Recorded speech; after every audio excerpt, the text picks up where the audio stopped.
good, man? Y'all already know what it is. You dig what I'm saying? I am the one and only impeccable Highstrung, man. Here with my co-host, Miss Philly Phil, man. And today is a different day, dog. Today is a special day. You feel me? It's just a little different, y'all. Right here on Trill Talk. Y'all already know, man, this is where we do a lot of Trill Talking and we do not cap. And I told y'all I wasn't capping when I was going to be able to get King Kylie himself on this show, man. You know what I'm saying? What's good with you, baby? You know what I'm saying? Yeah. First and foremost, bro, it's dope having you come to this show, you know what I'm saying? Oh, really?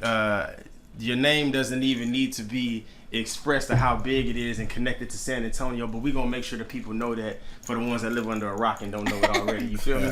But, so I got to ask this question, bro, to start off, you know what I'm saying? To kick it off, I got to ask, you know what I'm saying? First and foremost, how you doing, bro? That's such an important question nowadays. Good, man. God is good, brother, you know. Amen. Yeah.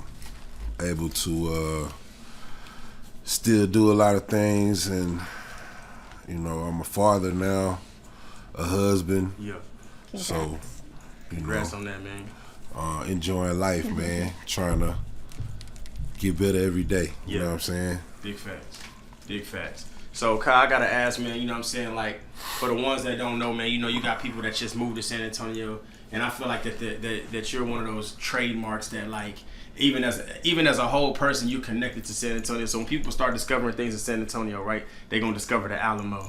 They're gonna discover, you know, the AT&T. So they're gonna discover all these things. But when they start to kneel down and they come down to the hip hop of SA, because everybody gonna want to know about hip hop in SA. Your name is obviously gonna be one of them first ones, if not the first one that comes across their mind, or that gets put into their face. You know what I'm saying? You gotta. One thing I think that's so dope is that you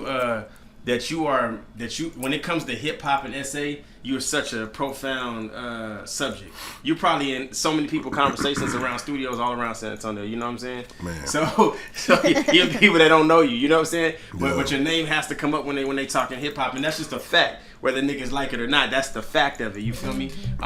So let us know, dog. Like, where are you originally from? Like, born and raised. Like, where you? I was born in Houston. Okay. Yeah, okay.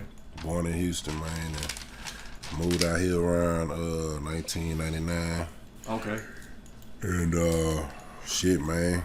Just when I got here, I was in a depressed state because I was supposed to go to like a major school. I had like NBA scouts looking at me for basketball, and that's what I did before I got to San Antonio. I was playing basketball, like, you know. Okay. I didn't do music. I wasn't trying to be a rapper, you know. So I was trying to be a basketball player. Yeah. You know, and moved out here as a kid, man. And when I got out here, I was real depressed, and I was really trying to figure out how to get out. Yeah. You know what I'm saying? Like, I was like, man, cause I got a scholarship to play it in Corner Word, but you gotta understand, I was supposed to go to like Kansas or Duke or North Carolina or somewhere like that. So I was like in Corner Word, and at the time, Corner Word a Division I school now, but it wasn't like that. They wasn't NAIA. You know what I'm saying? When I got there, that's what they was, an NAIA, and then while I was there, we changed to Division II. Yeah. But you know, so going on Corner Word to having the possibility to go to a big major school, and then having a chance to do that, go from there and go to the NBA, and then it all being taken away from you, man, because of injury. It's pretty depressing, you know what I'm saying? So when I got here, I wanted to just work my ass off, get out of San Antonio, and go to a big school somewhere. That was my thing. And so my first year here, my roommates, I had a suite mate, his name was Cyrus, and he was like, man, my brother, because he knew we was from Houston, so he was asking about, because my other roommate was from Houston too. Right. And he was like, man, they got some screw music, they got a screw shop, they be selling screw tapes and all this stuff, man. It's over there on the east side. And so his brother owned the shop. We went over there, we go hang out over there. And I never cared about music, but I did like to freestyle, and I love music. Yeah. Even though I never cared about doing it, I was gonna care about basketball. I love music. You connected to it. I always been in love with music. Yeah. I never tried to be a rapper, but I was in love with music. You know what I'm saying? Like, I jammed everybody. I would listen cassette tapes, every tape there was out there before CD came out. You know what I'm saying? And so, yeah, man. When I got here, I got to the store. They was in there freestyling. We was playing around and shit, man. And one of the guys in the back, his name was P-Dub. P-Dub say, and so people in this room, you know, is legends, a legend, you know what I'm saying? Legends and legends. My nigga ATX was in there, my nigga Q Belly was in there, and my nigga Big Roddy, you know what I'm saying, was in there. And me and Big Roddy was freestyling, and P-Dub on the store with Q Belly. And P-Dub was like, man, we gotta get y'all boys on the tape. And then they was like, man, you wanna be a part of our clique? It's called PUC, Pulled Up Clique. And I was like, all right, shit, let's do it. You know what I'm saying? And so we got together. We was the PUC, Pulled Up Clique. P-Dub started paying me and Big Ryder to do flows on tapes and shit. And I was like, man, niggas paying me to do flows and shit. This crazy, this cool, man. And so, you know, and all the while, you know, just chilling. Every day I started hanging out on the east side. Every single day we was just fucking around. It seemed like a lot of stuff you getting down into too. Like you be super, like you don't even, you know, like you display passion in everything you do. Because you talk about basketball, I can still hear the passion. It sounds like you want to put a rock in your hand right now. You know what I'm saying? Like, and you can feel it too, like with your music too. You know what I'm saying? Like, it, like you said, you never even thought that you would be a rapper, that you would be doing music, but when you got into it, it almost was like second nature because it was something that you could be passionate in. And I know that you talk about that a lot of the records that you promote as well. You know what I'm saying? You talk about why this record came about, and you give people a little more incentive than just dropping a record. You feel me? People feel connected. I've noticed your fans, dog. You know what I'm saying? As a person that have fans, looking at somebody else who have fans, you can always tell the difference in a fan than a fan. You feel what I'm saying? And you be like, yo, like, you know what I'm saying? You just tap in with them. They feel like they know you even if they never met you. You know what I'm saying? I think that's something dope that you got that a lot of people just don't have. You know what I'm saying? And I think that's what a lot of people seek for. You know what I'm saying? When you talk about these long term, some of these fans been following you, dog, for over 13 years. You know what I'm saying? So that's just a beautiful feeling, bro. But I'm glad, man, because a lot of people did probably want to know about the basketball situation because, you know what I'm saying? I remember I had said something about NBA. I said, I think dude had NBA. He had possibility to go. Yeah, but I knew it was the league or something. My senior year, junior year to senior year. So when my junior year ended, you know what I'm saying, I really wasn't getting letters or nothing. But then in that summer, between the 11th grade to 12th grade, I fucking my mama, she found out from this lady at her church whose son had made it to the CBA, and she asked the lady at the church, and she said, what you do to help get your son noticed? And the lady said, well, I sent him to this 5-star basketball camp, and told her. And my mama started researching and look at it, and so it took her a whole year, and she raised $2,500 for getting me a plane ticket and to buy me into the camp. That's dope. Because the lady said he got to go to that camp because that's where all the college coaches watch all the kids at those camps. And so, and she was right. That lady was right, man. When I got to the camp, I had no idea. I just knew I can go play basketball. And when I got there, man, they had 2 different divisions. There's the NCAA and the NBA. And the NCAA is for people who you know what I'm saying? They all right. The NBA is where all the top high school recruits and the number 1 players in the nation and all that type of shit. And so they put me in the NCAA when they first started because nobody knew who I was. By the end of the first day, they had put me in the NBA. By the end of the camp, I won MVP of the whole camp. That's what's up. My mama paid $2,500 to get me to that camp. By the time I got back home to Houston, I had AAU team coaches that were owned by NBA players calling my mama to get me to come play for their team. Man, that's lit. But they were speaking for college coaches because the college coaches can't talk to you. So, but they was speaking to me through them. You know what I'm saying? Say, hey, these people want you.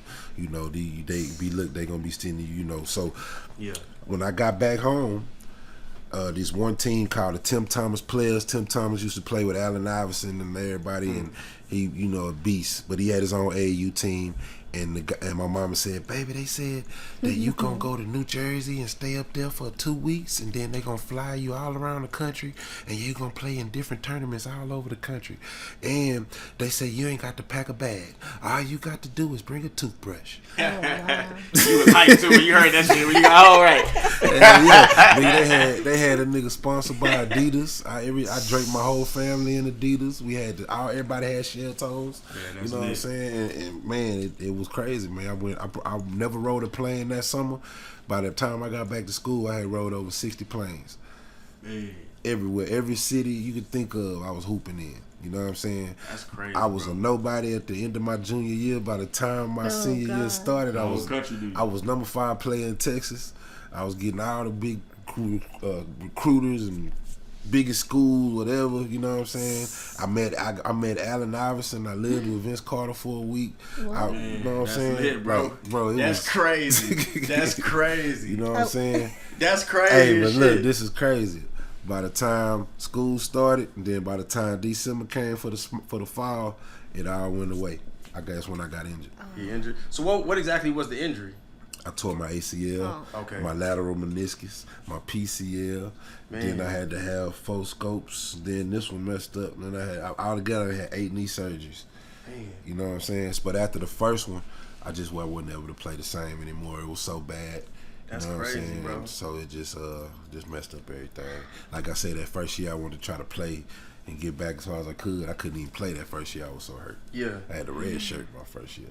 You know what I'm saying? So, and that was just from the process of healing, trying to get back to it. yeah, but I still made it back. I still hooped all the way to the end, even though I was like hurt every year down there. Yeah. I ended up making it to be a starter and everything, like top player on the team, all that shit. Still, I learned how to jump out 2 feet, so I still had my little ups. I ain't have it like I had it, but I still had it. You know, so but it just wasn't the same, man. I had to readjust. That's hard. You know, that's crazy and that's hard to go through. Like a lot of people, like, you know what I'm saying? I've only known one other person that had you know, the injury to where it sent them through like a life-changing experience, but you probably the first one I've met where it's at that magnitude where you had, you know what I'm saying, you were right there at the door of the NBA. Yeah. Oh, you know yeah, what I'm saying? Yeah, I could only imagine. First of all, for you to pull yourself out of that and have the confidence to walk and say, well, I'm gonna just go a different direction is very hard, because once you like I had hoop dreams, but I was always the short guy, you know what I'm saying? But I loved guys like you. Me being the point guard, I always became real good friends with the taller, with the power forward and the center, because we had to connect. You know what I'm saying? Like I throw the ball anywhere, and because we was good friends, they knew where to read it. You know what I'm saying? Oh, yeah. Some of them should have been turnovers. You know what I'm saying? But they made it look like I did it on purpose. You know what I'm saying? But nah.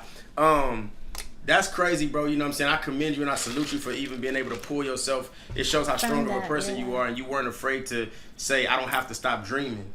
I can continue. I can make anything out of a dream as long as I display this into it. That's not easy. That was I can't really say if I just regret it, but I kind of look back at it and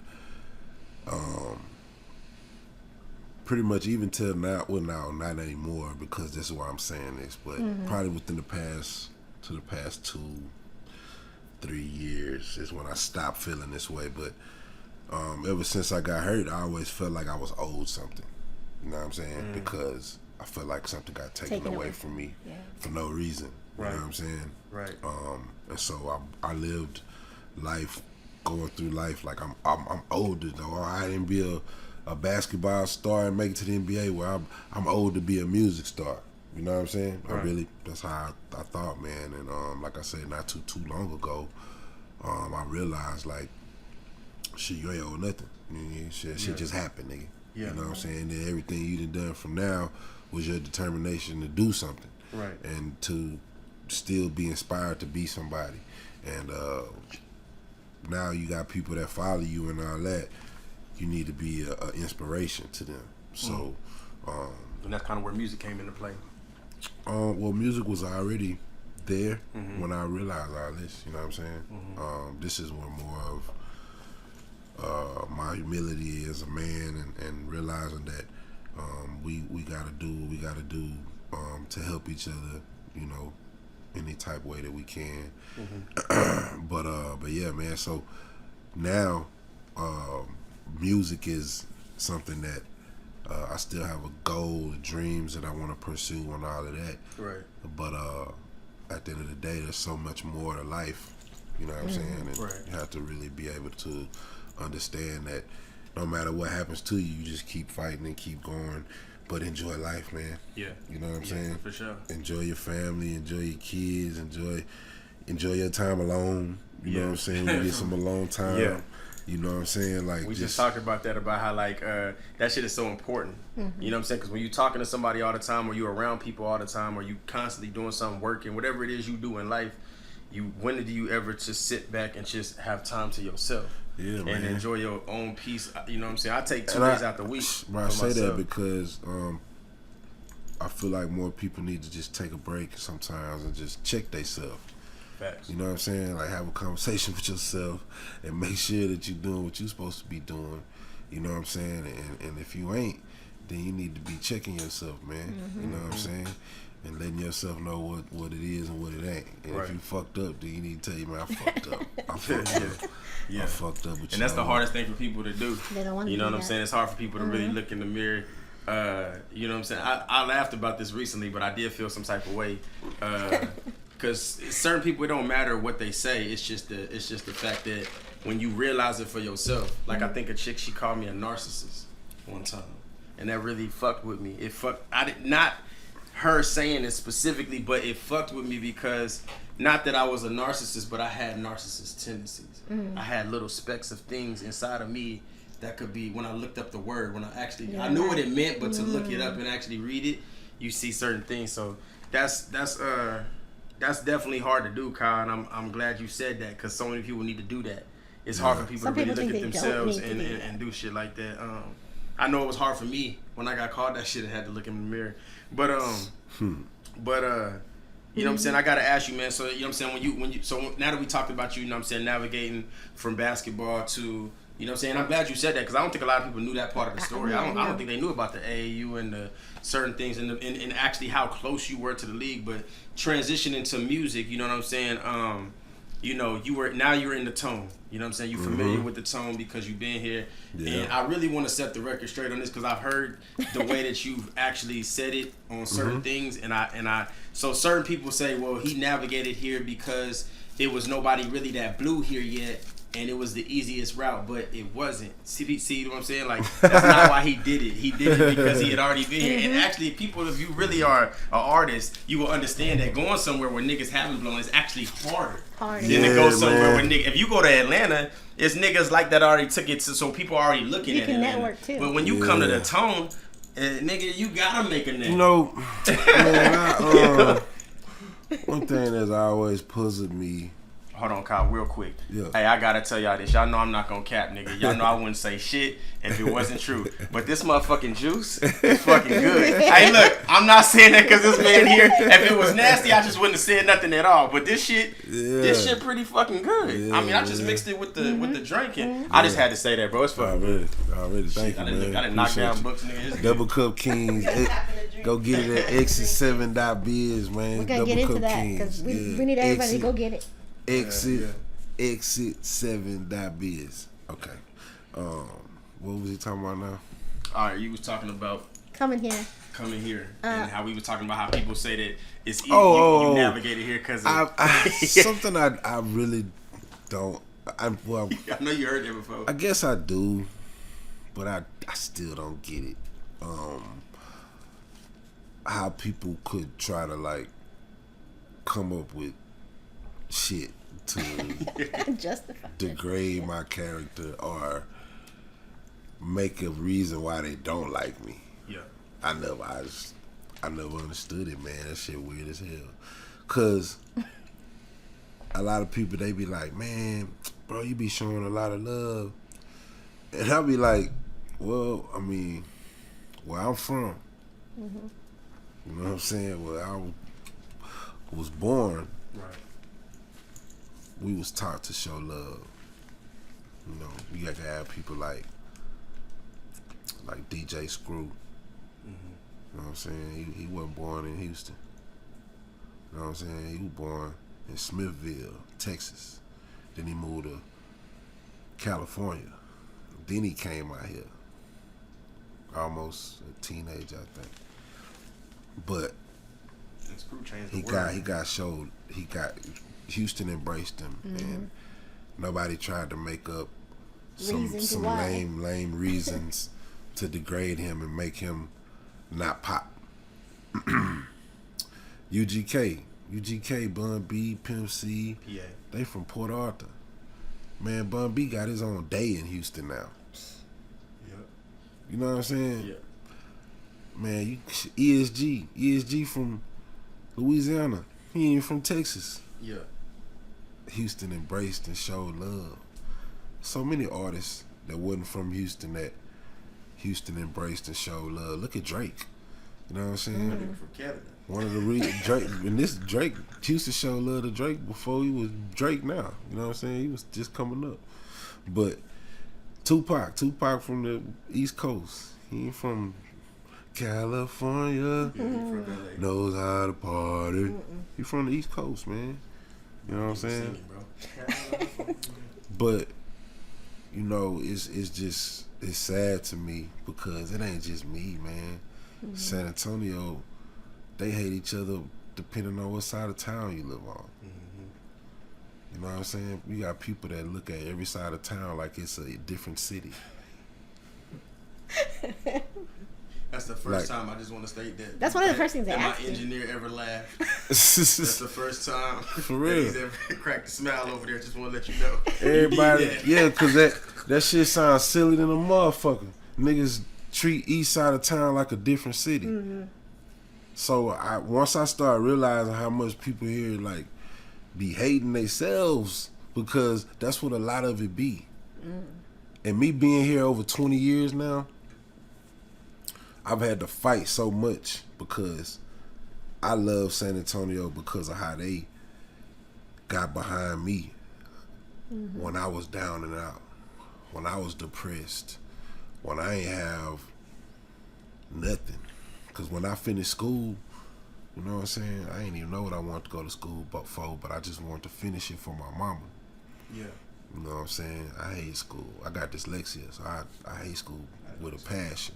You know, so I did the same thing. Handed my Here, my okay, degree bye. to my mom. My mom was like, "This for you." She said, "Baby, this for you." I said, "Ma, this for you." yeah. You said if I get a degree, I can do what the hell I want. You know what I'm saying? That's So that's exactly what I That's the did, engineer man. too. Yeah, Like- I just want my mom to be happy, man. So I got my degree, and when I got my degree, I had already like got in the third degree and everything. You know what I'm saying? So while I was in third degree, I graduated college. Yeah. You know what I'm saying? And Third so degree. I was playing basketball and everything. But with third degree though, man, it was you know, that's where everything kind of started for me.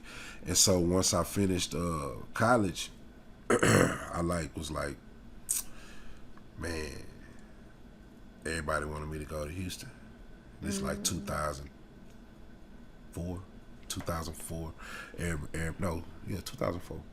Yeah, 2004.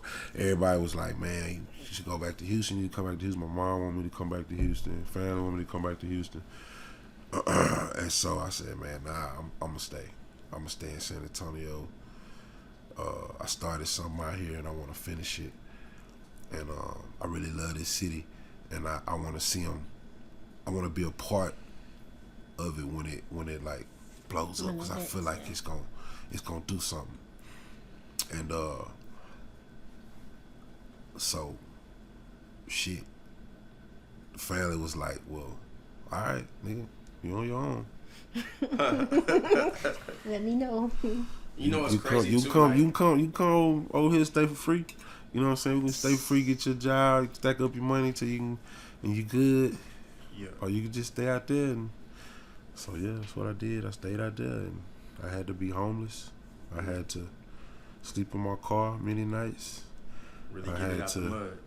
I had to do a lot, man, just to come up out here, man. So I feel like You know all what's the crazy things that you I said had to that do. though.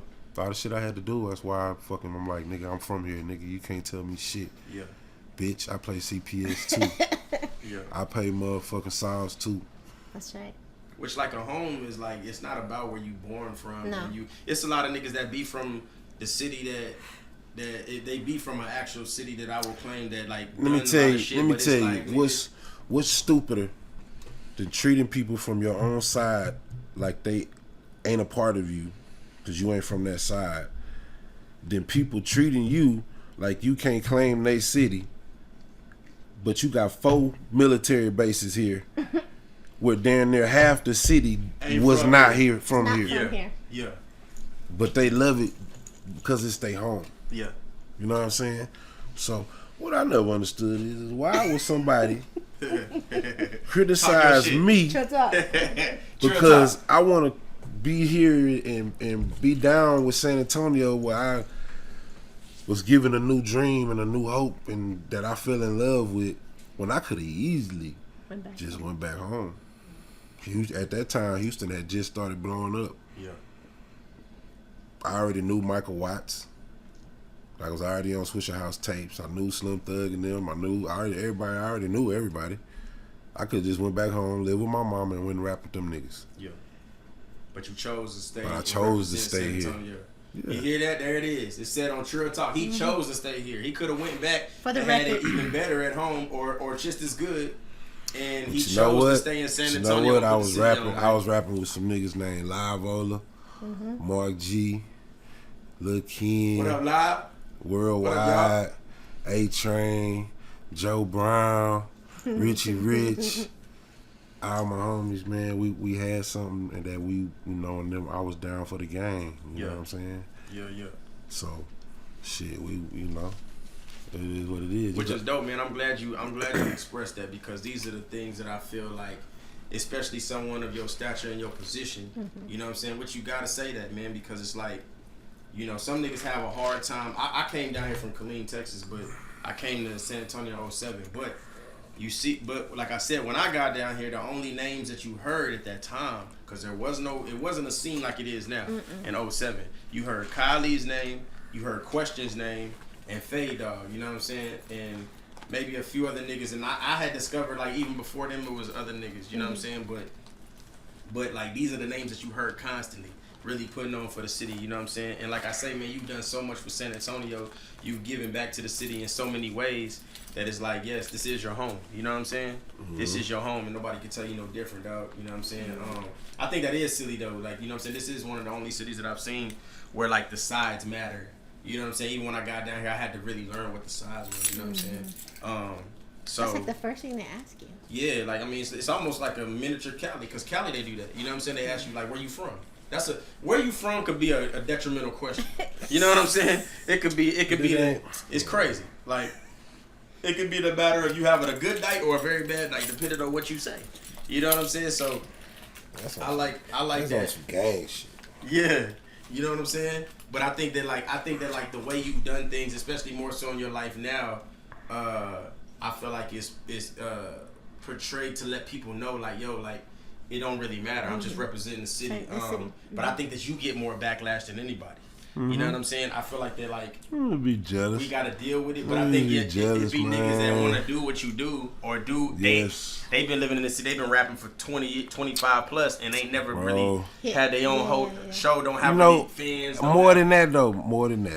It was what's crazy is that a lot of people just really be on some. I don't know, man. I don't know. I guess. You mentioned it one time too. I was thinking about it the other day, man, and I was like, you know what? Since like probably around 1998 to 2000, 98, 2000 area, I think that's like when the fuck nigga bitch ass niggas like really started like multiplying heavily.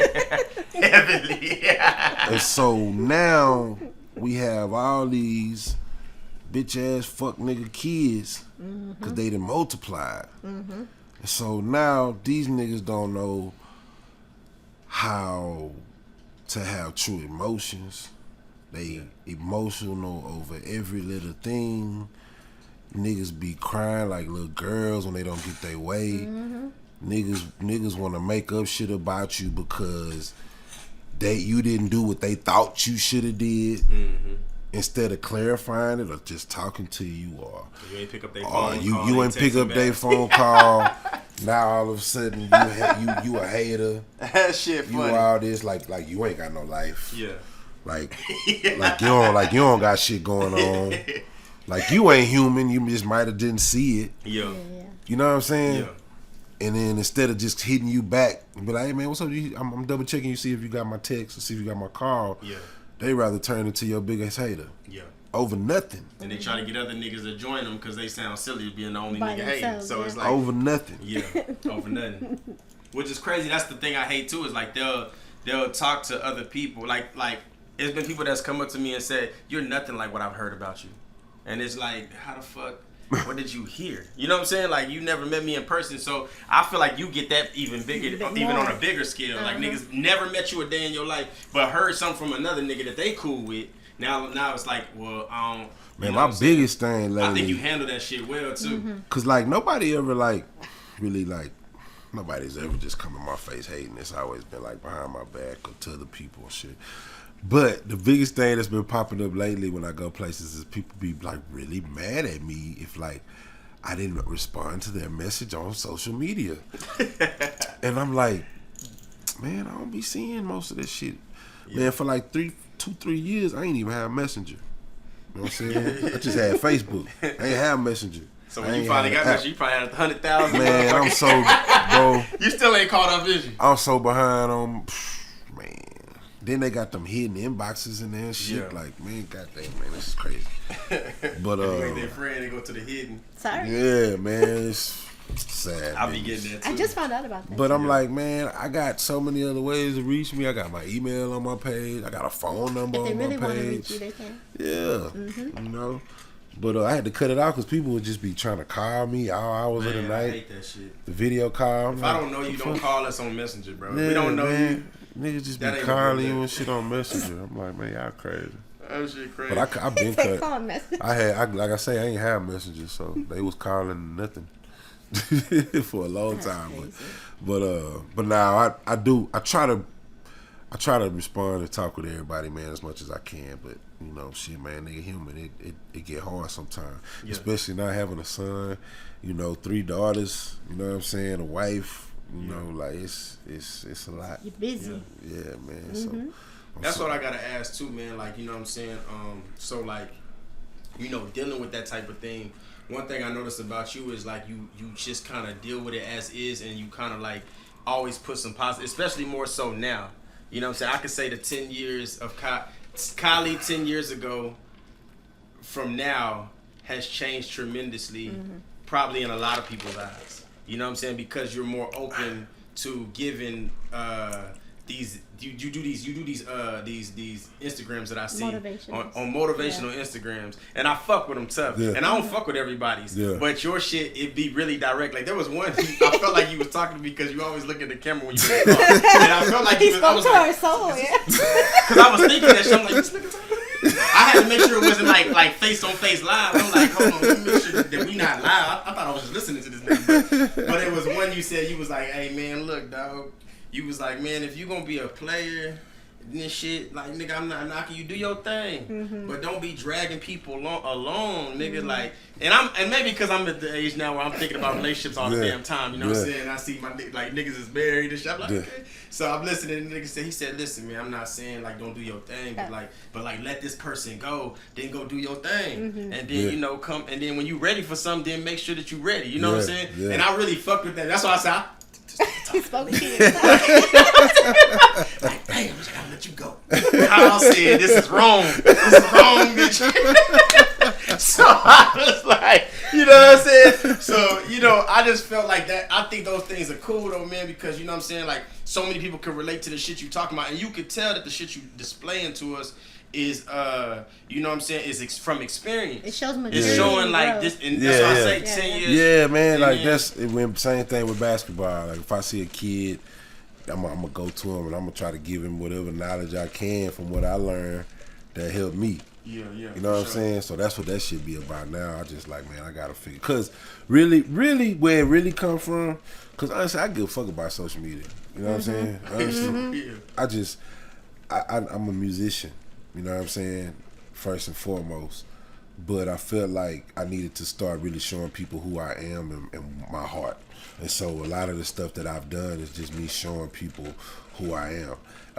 But now with the talking and shit, I want to get more like visual, you know what I'm saying, and start talking with people and letting them know like, all right, now when you hear my shit, just know where this shit coming from. Yeah. It's coming from a genuine place. Whether if I'm fucking around or it's a serious track, you just know how really serious I really am, though. I really take it seriously. But the shit that I'm saying on this song, I really mean it. Cause this the same shit that I'm talking about on these videos. Right. Yeah. On posts where I'm typing out something. It's not just me putting it out there for likes. Right. It's me showing who I am and my thoughts and what I truly believe in. Right. You know what I'm saying? So that's what really a lot of that shit be about. Cause I'm about to start putting out this music again. So Right. I really want to start getting more, doing more visuals and more things, and letting people know like, hey, cause I feel like nowadays, man, most music is not really the music. Yes, they love the music, but they more into the person. Yeah. They try to That's find exactly out how it is. Yeah. more about the person. They want to see more as much as they can about the person. They want to feel like they relate. Yeah. And so that's dependent, like he's right, that's depending on how much they gonna like your music. Yeah. Because they feel like they could resonate with the person. You know what I'm saying? Now they don't even fuck, like you could have like a perfect life, you know what I'm saying? But and your music be on fire, nigga, but you might not have the fans because niggas wanna like niggas really wanna be like, and what's crazy, it just depends on the person too, because there's so many piece of shit ass people that people love. Yeah, that's true. You know what I'm saying? So I say just be yourself, and whatever happens, happens. Yeah. For real. So you know what I'm saying? So you do a lot, like we talked about a little bit too, how you do a lot in the community, bro. Yeah. I see there was one time recently when we had that cold ass winter, you was outside in the cold, nigga, handing out blankets. Yeah, to the homeless. And I've seen like kids be dealing with bullies in school, and you done pulled up with a motherfucking Rolls Royce, hey, what's good? Where the bully at? You like, no, I'm here to see him, but where that bully at? You know what I'm saying? And I really love that too, especially being in the schools. I seen firsthand what it means to the kids. I always say if we had a rapper come to my school, exactly. I think it would have changed our narrative on how we think about life. We had some old ass 90-year-old doctor. He was white, Mr. Johnny. He was cool as shit. But the thing was, I used to tell Mr. Johnny all the time, hey man, he be like, every time I see you, little Paul, you be in the detention. I said, but Mr. Johnny, nobody trying to be no doctor, fam. You know what I'm saying? Like, I'm not trying to, you know what I'm saying? He couldn't relate, but see, Kyle, he could step into your school and he could relate to you. He looked just like me. He got everything I wanted. You know what I'm saying? Like, the nigga pop out with the chains and the rope. Ah, damn. I want to see me like Kyle. You see what I'm saying? And then what's better, what makes it dope, he's like the Michael Jordan of the city to where we could touch him. You know what I'm saying? We could shake his hand. You can't do that with a Michael Jordan. You know what I'm saying? Like, a lot of people didn't have a LeBron James go to their school. Didn't have, you know what I'm saying? But you could reach out to Kylie and tell him what you're going through, and if he got if it's the right time, right moment, he gonna be there for you. And so it shows how much you extend your arm to the city. And I want people to know that, man, because like you said, you got all the naysayers that want to say, well, he do that for the pictures, and he do that for like, nigga, you think this like, you know what I'm saying, you think this nigga really came out to get some pictures with you, like, you know what I'm saying, like, I'm just saying, like, you think he got up this morning and said, I'm trying to get some pictures with some niggas, like, you know what I'm saying, like, I think people need to know that though, man. Honestly, a lot of it be the people. They be like, man, can you make a post for us? I get text messages about that. Like, please, I got on my phone. I show somebody just text me right now. They like, hey, can you please make a post? We got something going on with toys and some kids and blah blah blah, and we'll send you some pictures and all that. Man, I got a lot to go through. I just got so many text messages right now. But nah, man, people like literally like hit me up and be like, people hit me up and ask me to make posts for them. But also when I'm other places, people will say, can you take a picture with us and post it? You know what I'm saying? And so that's where a lot of that come from. That don't be me. That be them. You know what I'm saying? It's really cool too. Like when you go to the schools and stuff like that, a lot of topics that you're focusing on and showing the community, like, you know, about stopping bullying and stop doing this and stop doing. That's so important for, you know, people to see. Yeah. And parents can, transfer that to their kids, who might, who know you in the community and stuff like that, and just showing how important it is that, we need to come more together and stuff like that. So to be able to What a lot of people don't know about the time when I first got on Facebook. Oh shit, man, probably 2010, I think, somewhere around there. Well, about 2012. I was asked to be a part of this anti-bullying program that went around the country speaking at different Indian reservations to kids about suicide awareness, bullying, drugs and alcohol and all kind of stuff, because they was having like real. I don't know how it is now, but I know at that time, Indian reservations was really bad, and so man, I was able to go everywhere. There was Indian reservations I never even knew they had Indian reservations in these places. Right. Places like Montana, North Dakota, South Dakota. You know what I'm saying? I didn't know California had them, Oklahoma. You know what I'm saying?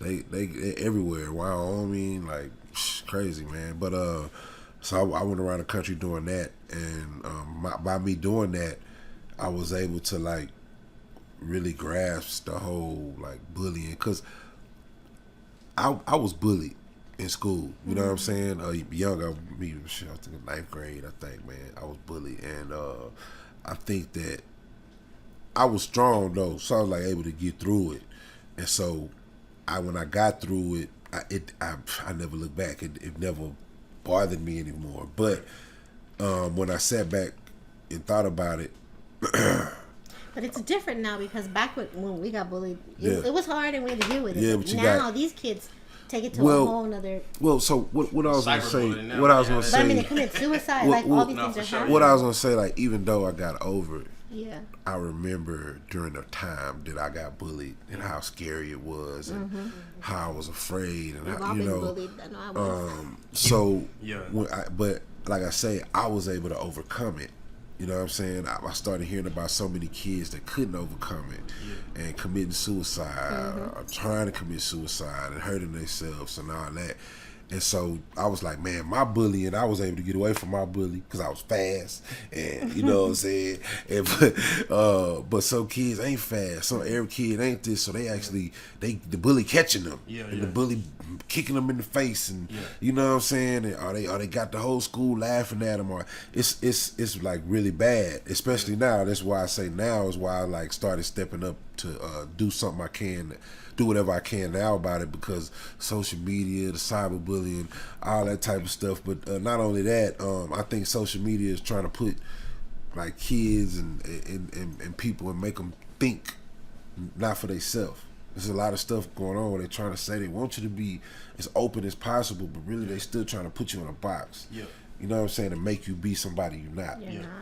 You know what I'm saying? And so with all the beautiful profile pictures, and everybody gotta have all the likes, and you gotta have all this and all, and be glamorous, and have the most money, and wear the type of clothes, and that's putting a real high standard to kids, and they think they need to be like that. You know what I'm saying? And that's why I said before, you gotta be yourself.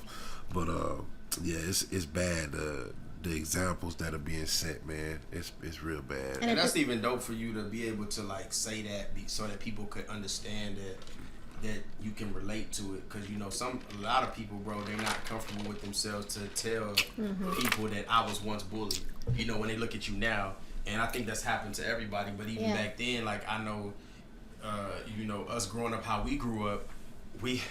The older generation didn't really talk to us about it. You know what I'm saying? My pops, he never really, he just was like, well, then you go to school. Shit, y'all, probably like within the past 6 months, I've just never said nothing about it. You know what I'm saying? Nobody ever knew. Nobody ever knew, man. And I concealed it. You know what I'm saying? I got over it, then I concealed it. Then I said, you know what, man, from now on, man, I'm going to stand my ground with any and everything. Somebody come mess with me, I'm going to knock their head out. Because, I started getting bigger, and you know what I'm saying? I wasn't always 6'6", 250. You know what I'm saying? So it was a tough little thing. But I just want to have people back, and I believe that people who pick on other people, especially the people that are weaker than them, like that's like just, that shit. It's an insecurity. It makes me hot, man. You know what I'm saying? And people that just think it's okay to do people dirty. Yeah. Like, I'm getting sick of it, man. I'm getting sick of people thinking they could just do people how they want to do them, and it ain't it ain't gonna be no consequence. Or people just not thinking, man, not using their head. You know what I'm saying? The shit getting old. It's like it's ridiculous, man. Like, and a lot of times it'd be like I say, it'd be people that deal with shit in their own lives, and it's easier to try to bully somebody that they can bully, because most bullies ain't gonna bully a nigga or you know what I'm saying, somebody that they feel they can't. Yeah. You gonna go after the nigga that you know ain't gonna do shit about it. You know what I'm saying? And usually it's like the loudest nigga in the room, he the bully. You know what I'm saying? Because he like the nigga that come in there and charged up. Niggas know what's up with me. You know what I mean? It's like, come on, man. Like, you know what I mean? But that's dope, though, man. I'm glad you shared that for sure, because it's a lot of people dealing with that. I was very insensitive to two things: depression and bullying and anti-bullying. When that shit first came out, I think because of how I had to deal with it, it was like I was told to get over it. You know what I'm saying? So, but that's not fair. Even with depression, like I didn't think it was a real thing until somebody that I'm cool with that dealt with it was like, you're being so insensitive. And I'm like, what the fuck you mean? How I'm being insensitive? Nigga, just get over that shit. But they was like, bro, you can't just get over depression. Yeah, and they really told me that shit, and I was like, you know what I'm saying? So for a long time, I just thought it was like an excuse, but it's not. It's a real thing. Man, I was depressed for a long time, man. Like a lot of time, like even like you said, like man, not in 2007. Yeah, you heard about me and whatever in San Antonio, man. Shit, I was depressed. And that's crazy because we wouldn't even seeing you. We wouldn't even. And see, I've always been the type of person I gotta judge the person, even if you close to me or whatever. You tell me about this person or something you don't like, that may be something that why y'all don't like each other. But me and this person may click. I've never been the friend either that be like, you can't be friends with him because I don't fuck with. Like, nigga, that's y'all. When y'all go out, just don't call me. I don't fuck with him. It's just, you know, as long as it ain't something where, you know, the nigga done beat your mama up or something. You know what I'm saying? Yeah, like, yeah. Something crazy awful. shit. Like, it can't be something like that. Yeah, but like, ain't nothing like that. For the most part, it's like, bro, it's like you gotta meet the person, because like naturally, bro, when I first got here, niggas like, you rap? Yeah. Okay, like, nigga, I'm chilling on the East. First person you hear, Kyle. You know what I'm saying? Oh, yeah, you know that nigga, he cool. I would hear this. Nigga, you know that nigga cool. That nigga Kyle, he a real one. Then you would hear this. Oh, that nigga Kyle, bro, he think he just too big for life, nigga. He don't even fuck with niggas, bro, really. I'm like, you know what I'm saying? Then I met the nigga, I'm like thinking like, okay, I heard this. When I first meet the nigga came up to me in the simplest thing, not what's up. Not first time I ever met Kyle was in 08. This nigga said, "What's up? I'm Kyle." And I was like, I didn't even know how to go about it. I'm like, that's not how this was supposed to go. I was supposed to, you know what I'm saying? It's supposed to be some shit. Like, you know what I'm saying? But it was just like, that's just how he was, you know what I'm saying? And it was, and you know what I'm saying? Like, so for so long, there was so many discrepancies, like, of just like how you feel about this person. And that's what got me, is like, you could really feel a way about somebody and not know them just off of the strength of you just believing a bunch of shit. And this is why, you know, I love this shit, is because people get the chance to see, you know what I'm saying, the real side. They get a chance to, you know what I'm saying, like, I tell niggas all the time now, if you ask me, you know what I'm saying, we've had conversations where I'm around, shout out to my nigga VAR or whoever I'm around, I'm like, nigga, like, this nigga just a different nigga. He just is himself. You know what I'm saying? It is what it is. You know what I mean? Like, and I find that to be cool, dog. I find that to be like, you know what I'm saying? Something that people really need to grasp too. I mean, shit, man, that be sometimes where I always look at things and try to like see where I could have been better at or what I could have done better. You know what I'm saying? Have you always been like that, or are you just kind of like at your stage as growing with growth? Yeah, but I'm pretty. Yeah, you know what I'm saying. I've always been like that. But it was a couple things where I was like, man. And so what I'm about to say is, it's like, okay, I felt this way, but then I was like, I don't give a fuck. Yeah. You know what I'm saying? Yeah. Because this is why. And Kyle, explain that to him, bro. Listen, tell him. I tell people this all the time, and I think you're gonna agree, nigga. Tell him not giving a fuck is a real art. It's a talent. Like, tell them that. That's like to not really give a fuck. It's an art. Like, you really gotta learn to not give a fuck. Because you can say I don't give a fuck, but you could give a fuck. Yeah. You know what I'm saying? Oh yeah, it was a long time where I said I didn't give a fuck about people hating on me because I was born in Houston. Yeah. I said I didn't give a fuck, but I really did. Yeah. You know what I'm saying? Nah, man. I think like when I'm looking at music and looking at San Antonio, one of the main things that we all gotta learn is that we have to be here for each other. You know what I'm saying? So that's why I try to do a lot of that. I worked with a lot of artists. I tried to connect, you know what I'm saying, do stuff with people. You know, there was one point in time where I would just do songs and I would just give them to people. Be like, here you go. You can throw a verse or a hook on there. You know what I'm saying? That's kind of how I kind of started getting up there and getting noticed, because people saw how cool I was. Yeah. You know what I'm saying?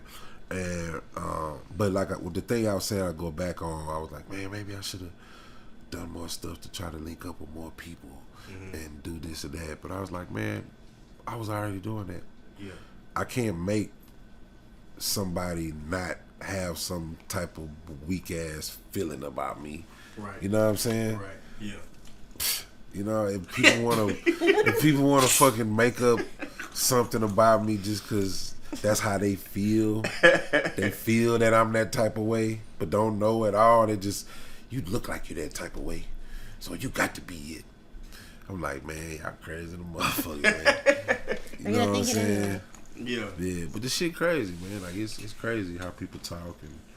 And I feel like, too, like I say, when you put yourself in a certain position, like, I think one thing about you kind of always been in that leader position, and you knew that you could. I tell people, like, the best example I can use is, like, I bet the first time, you know, when LeBron James was like 10 and he got out there and played, like, you just know, not that you just know I'm better. Not like saying you're something better than set him apart. It's just something that you feel. Like, even when you record music, like, 3 niggas could put out singles, right? And as a rapper, I'm thinking my single hot, I'm putting this out. Yeah. And then niggas will tell me, oh, this nigga dropping this date, but I listen. And I just know whose is better. I'll be like, my shit better. Not because I'm killing you niggas. I'm saying it like this single that we're putting out on the same day just happens to be a better feel for right now than what you niggas is dropping. Mm-hmm. You see what I'm saying? Yeah. So it's like, I feel like that you've been placed in that position so many times, and it's like niggas could potentially, because of the responsibility you have as an artist, put the shit on you. You know what I'm saying? Mm-hmm. Like, there was a shit a long time ago. You don't even remember this. I know you don't. But there used to be a club downtown called Medusa's. Mm-hmm. And you had performed there that night. I had performed before you. You know what I'm saying? Now, there was you were gone about 10 minutes when this shit happened, right? Mm-hmm. You left already. You did your thing. You left. You was like, hey, y'all, appreciate y'all. Tone City, throw you 2 ones, O's up. Mm-hmm. Everybody did it. And then you had left. Well, after, right, and me, like 2 seconds after you left, a big-ass brawl broke out. Oh, shit. You know what I'm saying? And some of my niggas got stole. Some niggas, I fight to get out the door. Yeah. So I never fight to stay in the fight. Mm-hmm. When I fight, I'm fighting. I'm punching niggas on the way out. I don't even care who. It could be one of my, hey, nigga, I'm trying to get this. I'm trying to hit the exit. You feel me? So at this time, which I feel like at this time in the tone, that's when competition was like super hot because it wasn't a scene yet, and niggas was really trying to make a name, and that meant like whatever gangster shit they was watching on YouTube that they felt they had to do or whatever it was. You know what I'm saying? And there was this huge brawl that broke out. And a nigga got stolen on, you know what I'm saying? I got stolen to the door. Some other niggas got, and then so they was like, who? They thought the niggas that was fighting was Kylie's niggas. You know what I'm saying? And instantaneously put that on him. And I never forget that. And I was thinking in my head like, what? Like to be in that position? Imagine that. This nigga left. Probably didn't even know the shit broke out, but it was that it was Kylie's fault on why this fight broke out. You know what I'm saying? And what's funny, I know he done been in club after club after club over here. So there's no way you could really think of this and remember it. But it's like, damn, like just like that's the position you're in. Yeah. For the entire set, and it's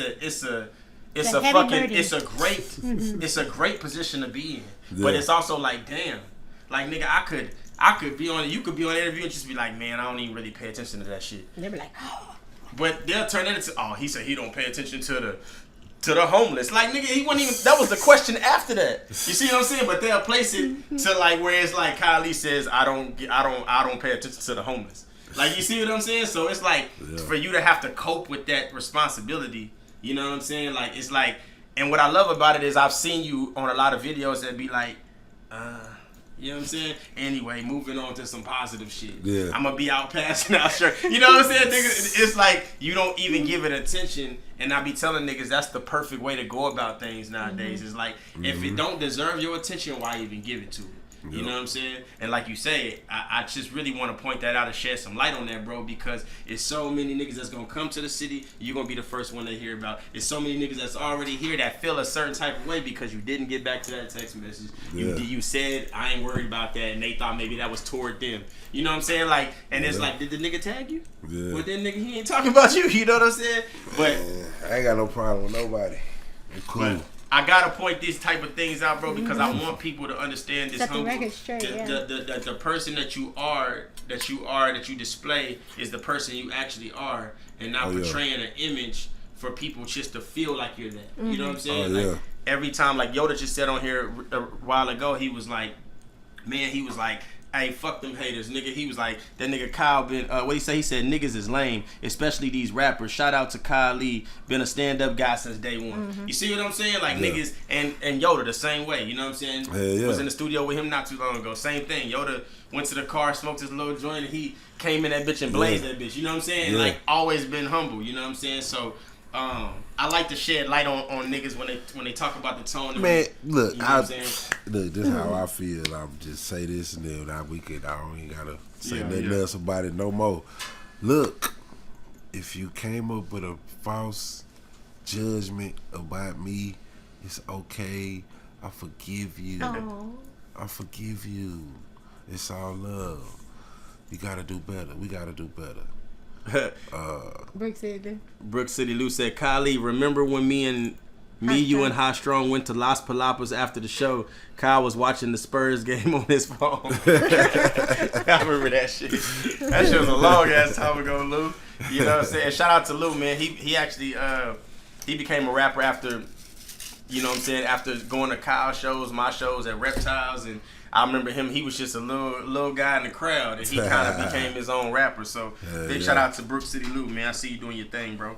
So I gotta ask this, Kyle, what's your most challenging thing that you've done, good and bad, so far with the music? Like, what's the one thing that's good that you like, man, no matter what happens, bro, I'ma always remember that shit. That shit was crazy. That was cool. And then what's one of the things that you was like, man, even if it's something where you like, man, I can't believe I got out of that shit. I can't believe that happened, or I escaped that shit. Like, you know what I'm saying? Music good? Yeah. I know recently you was with Snoop Dogg. That yeah, shit wow, What can top it's 2 times, man. When like Chamillionaire and Paul Wall and Slim Thug and Baby Bash and all those guys was blowing up, they did a beat bash and they put me in question on it, and it was like 26,000 people in the AT&T Center, man, and that was special. And then, but honestly, man, my whole career, bro, I've done, bro, I got to do a tour with DMX. That's crazy. I got to do a tour with Kevin Gates. Then me and Kevin Gates did a song together. You know what I'm saying? That's dope. I done shows with 2 Chainz, Lil Wayne. You know what I'm saying? Shit, what? Anybody you think of, Young Dolph. Yeah. I got to fucking do a show with Young Dolph. You know, it's 2-3 shows with Young Dolph. Don't get me wrong, basketball is nice, but that's pretty nice. Yeah, you know what I'm saying? Like, I could keep going on and on and Some on people, about all the some shows people do I've music done. so long they still haven't even touched something. You know what I'm like saying? that. Done Amigos, done rock crowds, done tours. I toured with the Ghetto Boys, bro. That's live. Before Bushwick Bill died. Yeah. So much history, you know what I'm saying? Man, come on, man. It's just, That's you know, crazy. I got to sit in the room. Well, I got put on a show, booked for a show with Snoop Dogg, Ice Cube, Too Short, and E40. I'm thinking, oh, he's gonna do a show. Hell yeah. Then I get done with the show, and the people throwing the tour said, man, would you come do the same thing you did tonight in Austin? You know what I'm saying? I was like, for real, what? Hold on. You want me to go back with Snoop and everybody? You know what I'm saying? That night I meet Ice Cube. He's cool, man, super cool. I mean, E40, man, cool as hell. Follow me back on Instagram, liking my pictures, leaving comments, everything. Too Short, You know what I'm saying? But I didn't get to meet Snoop. So when they asked me to go to Austin, I'm like, man, I get another chance to meet Snoop. Hell yeah. So I go to Austin, I do the same thing, I kill it again. Then they say, hey, man, you want to come to Dallas with us tomorrow? And I was like, hell yeah, because I didn't meet Snoop yet. Oh. Hell yeah. So I get to Dallas, I do the same thing again. Got that boy Mark Cuban to shout you out. That shit was live. Yeah, Mark Cuban, he's cool, man. Cool, Yeah. he's a cool guy. Please tell me by Then they that tell time. me again, man, you want to go to Houston tomorrow? We're gonna come stay. We keep doing this tour. We That's got you on a tour now, crazy. and but I still didn't meet Snoop yet. And then, How did it feel full circle going back to your hometown now with these people? Like, Yeah, oh yeah, It felt crazy, right? yeah. You know what I'm saying? And so that night though in Dallas, Snoop's bodyguard, he was like, "Hey man, you that dude that been opening up before Snoop and everybody, and you been killing it. They just added you on the tour and shit." I was like, "Yeah." He's like, "What's up? What you doing around here, man?" Because I was trying to wait so I could try to meet Snoop. And the bodyguard recognized me, and he said, "What you doing over here?" I was like, "Man, I've been trying to meet Snoop. What's up?" You know what I'm saying? He's like, "Oh, for real? That's what you over here for? Man, come on, man." So he took me in there, and I got a chance to meet Snoop, like meet him. He Chop it up with him, talked. piece He of talked to me, and I talked with him. He put his arm around me and showed just. It was like a big brother, man. Not an uncle, a big brother. You know what I'm saying? And the way he was talking and the motivation he was giving me and everything. So that was probably like big up, bro. Yes, Yeah. Sure. I had to ask that, man, because I seen the picture, like, you know what I'm saying, you could just feel the energy out of that picture. You know what I'm saying? And you could tell y'all had talked about some things, you know what I'm saying? And I just resonate with it, maybe because I'm an artist too, but I resonate with it and I see you on stage. And I see the way people rep and how they throw up 210, and I just think that, like, there's no greater feeling than that. You know what I'm saying? And I know you feel it. You know what I'm saying? Among all, like, I know you feel that shit, and that shit is crazy, man. I love to see it. So I gotta ask you, like, so what's like the one thing that you was like, yo, like, that shit crazy, and I'm gonna learn from this? And it don't necessarily have to be like a bad thing, but it was just kind of like, this wasn't what I thought. Yeah, but lesson you know learned. what? I learned from The it. music. Yeah, where you like, I'm gonna keep pushing from it. Cause I feel like too, like I gotta say this too, like it's some niggas will be like, how does this nigga do this and how does he get that, and my thing is, like, I tell niggas this all the time, it's the most truthful shit. When they ask me, I say I can't give you all the game, but I'm gonna tell you why. Yeah. It's because if I give it to you, you're not gonna know how to hustle for it. You gotta fit, cause when you on that stage and you know that when you hit a certain stage, like you say with Snoop, Ice, and these certain niggas, you like, yo, you literally start flashbacking all the things you had to do and had to go through that got you here. If you give that to somebody, how they gonna appreciate it? You know what I'm saying? Yeah. So it's like with you, it's like, yo, like, Yeah, what was that? that thing was my thing, bro. Really, with me, like a lot of shit, even with a lot of things, because people would always be like, "How did you do this? How'd you do that?" I'm like, man, I wanted to do it, and I went and I learned how to go get with people who have studios, and we work together, and then I get a couple songs, and I take them home to my mama, then I go to Best Buy, and I get them little sticky CD labels. And I'd go home and duplicate CDs and put the little sticky labels on there and go past mine and do the footwork. That's it. It's all in the that's grind. how it started. Like I tell niggas all the time, it ain't no real blueprints. And shit. it went from me trying to just get it to people to me saying, oh, you know what, my shit need to be in a store. Yeah. You know what I'm saying? Then I try to put it in the store, and that's how I met Live Ola in Third Degree at Urban City. You know what I'm saying? That was how that happened. You know what I'm saying? Just me trying to get my shit out there. Yeah. Yeah, because they was trying to get me on Third Degree, and I was like, nah, I rap. Me. Yeah. Like me. I'm not a group. You know what I'm saying? Yeah. And so, but they, he like, nah, we are individual. We just under the same. It's like, it's still a group. Yeah. But nah, it was cool though, man. Everybody was cool. I love them guys, man. It's all good. They my brothers, man. So, you know, we went through a lot together. We went Y'all created so much history here too, and what I love too, man, you kept Live Ola's name alive so well when he was down. You know what I'm saying? When he was locked up. I learned a lot of what Live Ola was and how big he was, and very humble dude too. Met him, you know what I'm saying, did a video with him, did a song.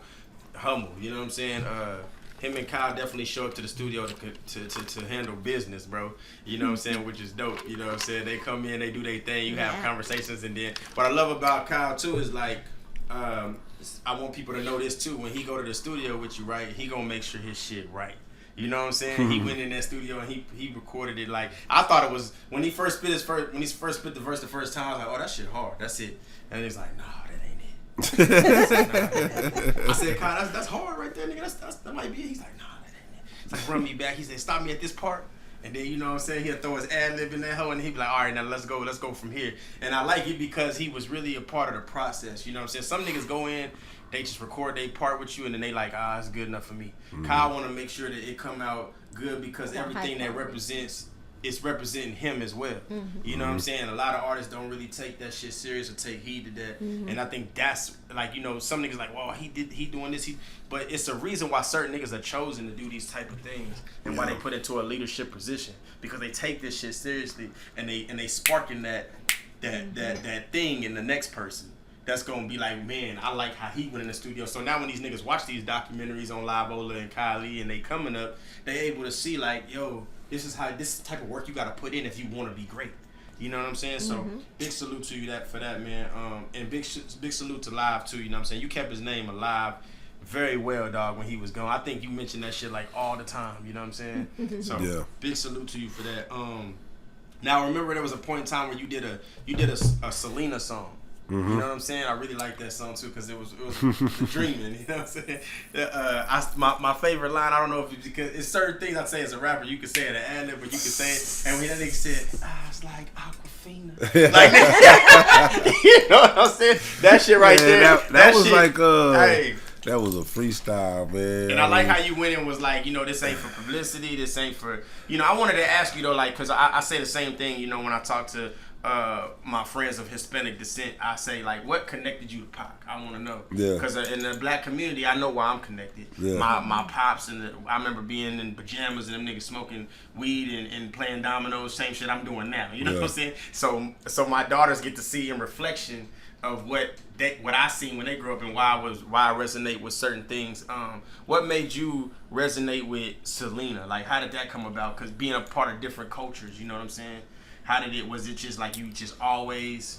Yeah, so I remember the day when she got killed. You know what I'm saying? It was like a big thing in my school. But before then, I remembered always hearing about this Mexican girl named Selena because where I was from, man, it was nothing but blacks. You know what I'm saying? It was no whites, no Mexicans, it's just black people. My school was all black. The teachers was white. The kids was all black. The principal was black. You know what I'm saying? So, but I remember that Dreaming. I really liked that song. Yeah. But I really had a crush on Selena. I thought she was so beautiful. Who didn't? Yeah. She was bad. Yeah, she was, sir. So I had already, and then when I moved to San Antonio, cause see, like I was such around blacks so much, like I didn't even know how to talk to other races. Right. Like I didn't, you know what I'm saying? Especially other races that spoke other languages. I'm like, what? How you? There's no way they can like me. Yeah. You know what I'm saying? Yeah. And for the Mexican culture to show me love, they've embraced you a lot. Yeah, it like really opened my eyes and a lot of stuff, because like I say, I was just around my race all the time, so I didn't know about other races. Right. And the love that the Mexican culture showed me here in San Antonio, how could you not, want to learn more about it and do your research and be a part of it and share their happiness as well, just like any other race should share other cultures. I don't think a culture should just be for one race. No, yeah, for sure. It should be everybody should get it to see how it is. You know what I'm saying, and see what they do and experience it. And you know, and on my end, I embraced it. You know, like that they embraced me, I embraced them. And so it's just been a lot of love, man. And the whole Selena thing, I don't know. I just one day I was just like, man, you know what? I wanna do a song about really what happened. So these people at a video school, they wanted to do a video, and Selena's birthday was coming up, and I was like, man, Selena's birthday is coming up. Let's do a song and a video and do a tribute to her, and that's what it really was about. That's really all it was. But yeah, it was just love, man, showing love. Yeah. I felt like the way Selena came up was like how independent underground artists come up. Yeah. She was driving from little small town to small town with her family in a van, and they were doing little bars and clubs, and you know, until she ended up blowing up how she did. But I just kind of really related to that, you know what I'm saying? The way that her family, everybody was, you know, they reminded me of the Jacksons, honestly, you know what I'm saying? The way that they moved. But yeah, man. Yeah, that was dope, man. I really liked that song too. It was crazy because I got a roommate. Shout out to Sean Lewis. You know what I'm saying? Coach Sean now. But it's but man, I remember the flea market, boy. He would, anytime y'all drop new mixtapes, it was you and Sosa. That's how I discovered. He had every new thing, and I remember every Saturday morning. I didn't wake up before 12 in my early 20s. You know what I'm saying? But he would wake up like 8, 9 o'clock and vacuum.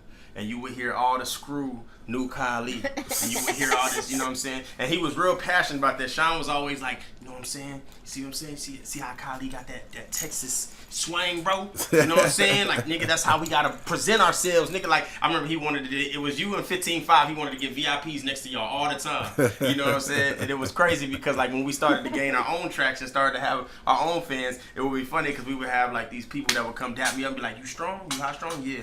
Hey, you know what I'm saying? You from the Tone? Yeah, this niggas from other cities. They be like, you from the Tone? Like, yeah, I know you fuck with Kylie. You think I was gonna tell you niggas no? Yeah, that's big bro. You know what I'm saying? You know what's like, you know what I'm saying? And that's what's dope is like you got it's like you had to be cool with Kyle, man, to be from the Tone. And I think that's so dope that like you actually stamped your name like that, bro.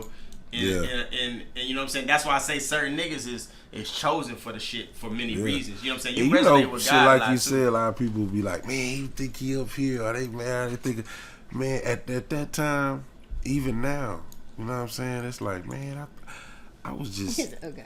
I was just trying to do something. You know what I'm saying? Yeah. I was just working. Yeah. You know what I'm saying? Like I didn't think I was nothing. I was just working, talking my shit, you know what I'm saying, and just being me, man, and niggas, you know, niggas ain't, a lot of people don't like when you do that. Yeah. You know what I'm saying? But that's just what I was doing, man, just working, trying to be myself, you know. Yeah.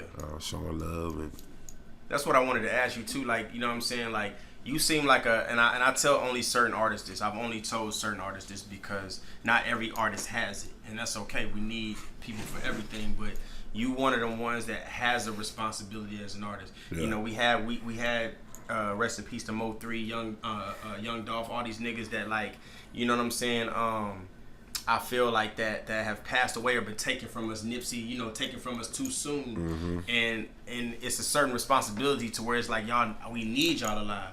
We need you know what I'm saying? Because now if I want to hear a Nipsey album, I gotta go back to Victory Lap. There won't be no more new music. You know what I'm saying? Of course, if they release something, okay, but it won't be the same. With you have that same responsibility where it's like you have to, you know what I'm saying? You feed into so many people. So many people are inspired by what you do. You know what I'm saying? So I gotta ask you, you know what I'm saying? You already understand you have that responsibility. You know what I'm saying? People always say all the time, like, you know, the Tone need to come together, this and that. But I feel like that a lot of times if they're not a big part of it, or if they weren't the ones that thought of the idea, they don't even want to be a part of it. And then I think that like the difference between a position like per se mine where I can say this, I've reached a level where I can say this, but there's still those that don't feel like I don't have to follow. But you're on a position where they feel like, okay, Kyle said it, so Like, do you ever feel a sense of responsibility where you feel like you have to be the one to try to bring them together, or do they ever tell you that, like, why don't you bring the city together? And I always tell them, like, nigga, Obama couldn't cure America. You feel what I'm saying? But so it's like with the same thing with you. They want you to cure the city, but you can't cure people of something that they you know what I mean? And I want people to know that, like, you can't be the one that can cure, but you can be the one that help. You know what I mean? At this point, it's just more just me just continuing to be myself, doing what I gotta do. You know. Do you still feel that responsibility, or do you feel like people are still putting it on you? Or are you practicing that art of not giving a fuck? No. Because that's you've worked hard to get where you are. So someone of where you are now. Yeah, it's like expected of you. My responsibility is me. Like, that's who I am. Yeah. So if there's anything that I do, it's me being myself. I'm not really like. So I feel like a lot of people are putting it on you to do that. People be in my inbox thinking I'm finna pay their bills. People be hitting me up thinking I'm gonna do this and do that for them, and it's just like, nah, look. When I do something, it's because I want to do it when I want to do it. Yeah. Ain't nobody gonna force me to do nothing, and nobody's gonna put me in the corner to feel like I gotta do anything. Yeah. So the things that I do is because I want to do them. You know what I'm saying? So I ain't doing nothing that. Because I feel like if you go do something that you don't want to do, something's not going to be right. Yeah. Because you don't want to be there. Something going to happen. You may get in a fight. You may, who knows? Because you don't want to be there. You're not worried about it. Mm-hmm. You know what I'm saying? But that's why but fortunately for myself, that I like to do things and help people and be a part of things that can help somebody smile, make somebody's day. Or, you know what I'm saying? So that's just me. I do what I do. You know, right. I like people. You know, people been pissing me off lately with how silly they've been acting. Yeah. But I do love people though. Yeah. So one thing I was talking to one of my video guys, shout out to Cooley, about we was saying, like, he was like, man, let me tell you, bro. And me and Cooley always have like deep conversations whenever we shoot videos and shit. And he was like, and we was talking about he I don't know how you came up on the subject or what we was talking about, but he was like, bro, I could tell you something about Kyle though. He was like, nigga, I love shooting. He's like, especially, you know, when we shoot, nigga, you know how we do. I was like, yeah. He was like, nigga, I went with Kyle, bro. Let me tell you something, bro. This nigga got crazy respect. He was like, nigga, we went into, he was like, one video, he's like, I don't even remember what video it was. He was like, but we went out, we didn't have nothing planned for that video. Yeah. He's like, I think Kyle just said, he was like, if I remember, it was either a post or this nigga was standing in the parking lot one day and was like, shit, nigga, you know what I'm talking about? We need some cars. And he said niggas just started pulling up with car. He was like, this shit crazy. And he said they went into a food spot. And Kyle was like, hey, man, I'm hungry, man. I'm finna go in here and give me something to eat. And Cooley said he walked in there with him. Said the nigga was like, oh, Kylie, oh, nigga.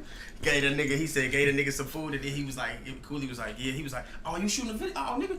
And Cooley was like, shit, nigga, I was eating for free, nigga. He was like, this nigga, bro, he said this nigga walk into a place and it'd be crazy. Like, you know what I'm saying? Like, he's like, niggas just want a picture or something, and then he's like, them niggas will post that. Kylie came through the spot today, you know what I'm saying, to have some of my wings, some of my fries. And he said, nigga, they done got like 20, 30 more customers on that shit. I'm like, that shit crazy, nigga, you know what I'm saying? I just had to mention that because that shit was so funny, nigga. Like, he was saying, like, and that's gotta feel good to you, you know what I'm saying? To get that type of love, man. Yeah, you know that's what I was saying, though. Like, that's the whole reason I just love the city like I do, just because of that, man. A lot of people want to have opinions and say whatever they want to say, but the love is so much more. Like, that shit, it's never really just bothered me like that. It got to me, like I say, at an early point, just because I wanted everybody to love me. And this is when I was younger, and I thought that everybody's supposed to love you, so it would get me mad when I found out people didn't love me. But once I, you know, really got into it and just learned how not to give a fuck, you know, it just, you know, I just didn't care because it was so much love. I was getting so much love that, like, the hate really didn't matter. Yeah. You know? So. But that's also because everybody sees you immerse yourself with culture and different races. It seemed like, too, like, you concentrate more on the love than the hate anyway, which is dope. Yeah. You ain't gonna see me unless it's like funny and then I got a screenshot of it. Yeah, It's like funny, something funny, but nah, I don't know. I used to though. Shit, probably, maybe like 5-6 years ago, man. Like I used to talk about, man, this dude was hating on me because of this, and can y'all believe this? And it's like, you sound stupid. You know what I'm saying? So I don't talk about none of that. So real quick, you know what I'm saying, I want to give a shout out to our sponsor. Shout out Hotel Tango. Dog J Rock, he got his own liquor out here, you know what I'm saying? Shout out to Lucretia, man. She wrote her own book. You can get it for $9.99 on Amazon. Make sure y'all check that out, man. It's a really dope story. And shout out to the jewelry spot out there in Fredericksburg. Not the street, Fredericksburg the town. If you're ever in Fredericksburg, make sure you stop there and get your silver. You know what I'm saying? We here for those that just tuned in. I see more people jumping in. We are here with the one and only man himself, King Kylie. He's explaining a lot of dope things, man, to us, you know what I'm saying? Giving us the insight of him, you know what I'm saying? And it's dope, man. So y'all tune in, man. I'm about to ask, now I gotta ask before I move on with a few more music questions, bro. Now I see you be breeding dogs. Yeah. You know what I'm saying? And you got a love for that too. You know what I'm saying? And I like how it. You gotta one day I want you to do this for me. I want you to do like a commentate of what a pit bull would say. Cause when you be petting the dog and shit, you be like, you know what I'm saying? This right here, you feel me? This a beauty right here. Look at the eyes. You know what I'm saying? Hey, she'll bite you too. She pretty, she beautiful, but she'll get in your ass. You know what I'm saying? like I just want him to commentate one time. You know what I'm saying? On one of them YouTube. How they do it? The TikToks and joints. That should be live to the bitch, nigga. But now talk to us a little bit about how like you kind of got into that, bro. Like breeding dogs, like. Man, I'm my only child. My daddy got 3 kids, but my mama, I'm my only child. Yeah. And so it was me and my mama a lot. And so my mom, man, I wanted a dog so bad. My mom was like, no. My mama hate animals. She don't like nothing that's not human. You know what I'm saying? So I could never have a dog. So when I got older, got my own spot and shit, and I was able to give me a dog. I got a dog, man. Yeah. And the reason I got bullies is because this guy named Adrian, he was a fan and shit, man. He had this little bully, kennel, and he was like, man, would you like one of my puppies? And I was like, you gonna give me a puppy for free, for real? And so that's how it kind of happened, and he gave me a puppy, and then he was like, man, if you want to get into breeding, let me know. And I was like, so you gonna give me a puppy and then show me how to have more puppies? Hell yeah. Yeah. So that's really where it came from, because I love dogs so much and I could never have them. And then I learned that I can learn how to make puppies. And so then from that, I had my first litter, and I'm real good with dogs. You know what I'm saying? I used to be really, really like, I thought I was like this really great trainer, so I had to learn how to like be more gentle with dogs and be more kind with them. Yeah. And so, but these other dogs, this other litter that I had, my first litter actually, I had the mama trained. I'm talking about trained. So when she had her puppies, we could walk anywhere. We could even walk like on a busy street. As long as I had her stay on the sidewalk, all the puppies would be right behind her. You know what I'm saying? So I would walk her, and we'd be walking. And we was walking down the street one time, and this dude he stopped. He said, man, what's up with that white one? And I was like, because I wanted the white one. And this is like, this was a pup? This is like 2008, 2009. You said what? Was it a pup? Yes, this was one of the puppies. Okay. These puppies was like 6 weeks old at this time. And I wanted the white one, so I was just like, 2,000. And he said, for real? And he pulled over right there and bought her right there on the spot. Oh, wow. And I was like, oh shit, okay. You can make some money. Yeah. I said, oh shit. Because I was going to sell them for like $500, whatever. Yes. They had papers, but I was just going to sell them. Here y'all go, man. Man, once I found out how much you can make off of them too, I'm like, so you can have puppies and make good money? Man, this is, yes. So ever since then, man, I've been. Yeah, man, I can tell too. Like, you could just tell that you got a different, you know what I'm saying? You very in tune with the dogs, man. You could tell, like, you know what I'm saying? I like a lot of I think it was, I don't know if it was the car shows or it was some too that you was promoting years ago too, where it was like, it was all dogs to come. You know what I'm saying? People bring their pit bulls out and stuff like that. You know what I'm saying? At the time, I wasn't as comfortable just to show up.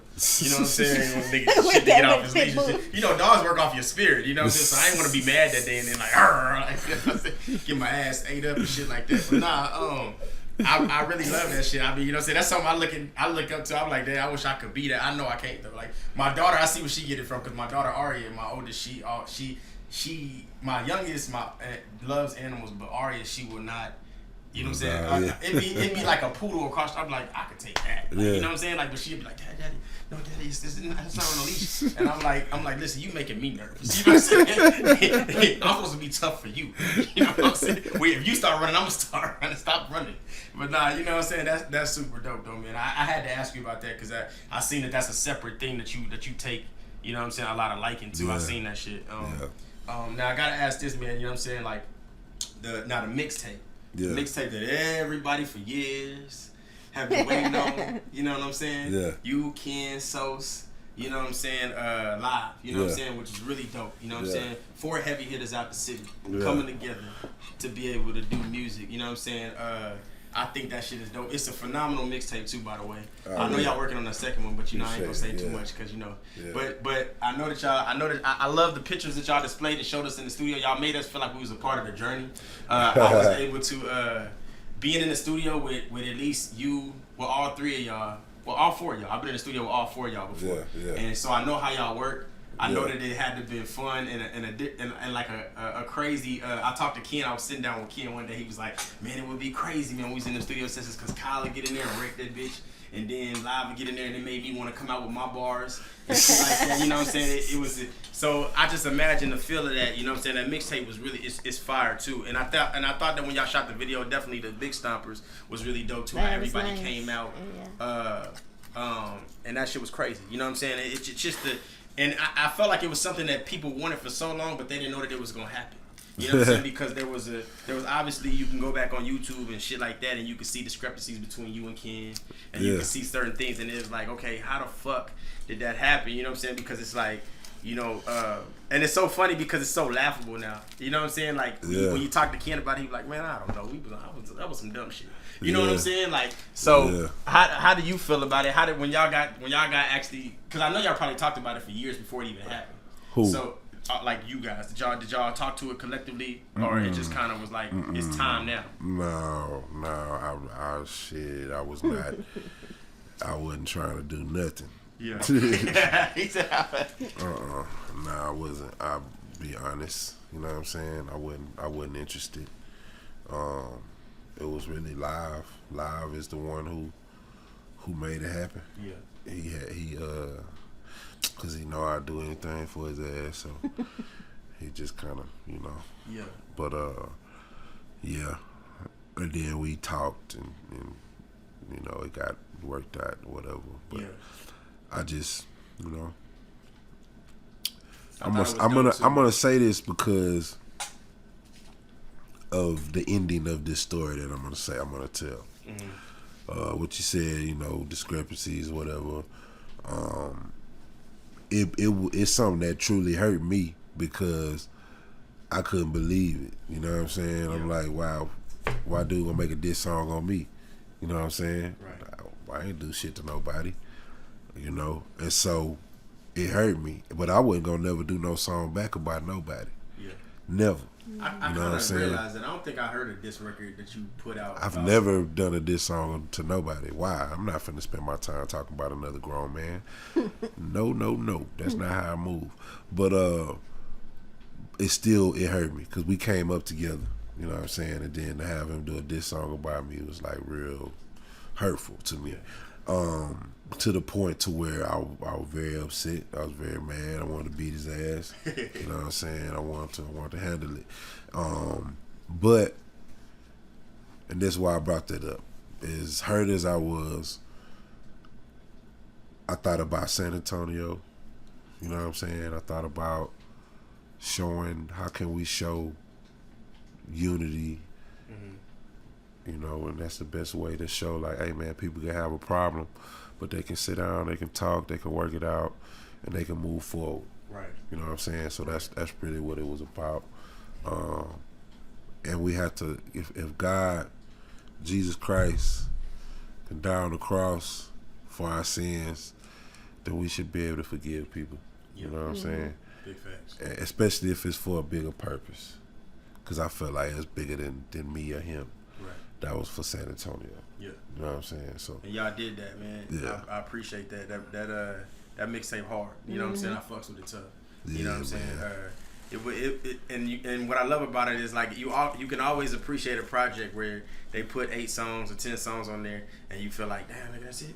I done rode around the city all day listening to the whole mixtape and I'm like, damn, nigga, that nigga should have put like 23 on this hoe. You know what I'm saying? But you know what I'm saying? Yeah. But you know, I'm gonna let them spill it, but I know more shit is coming.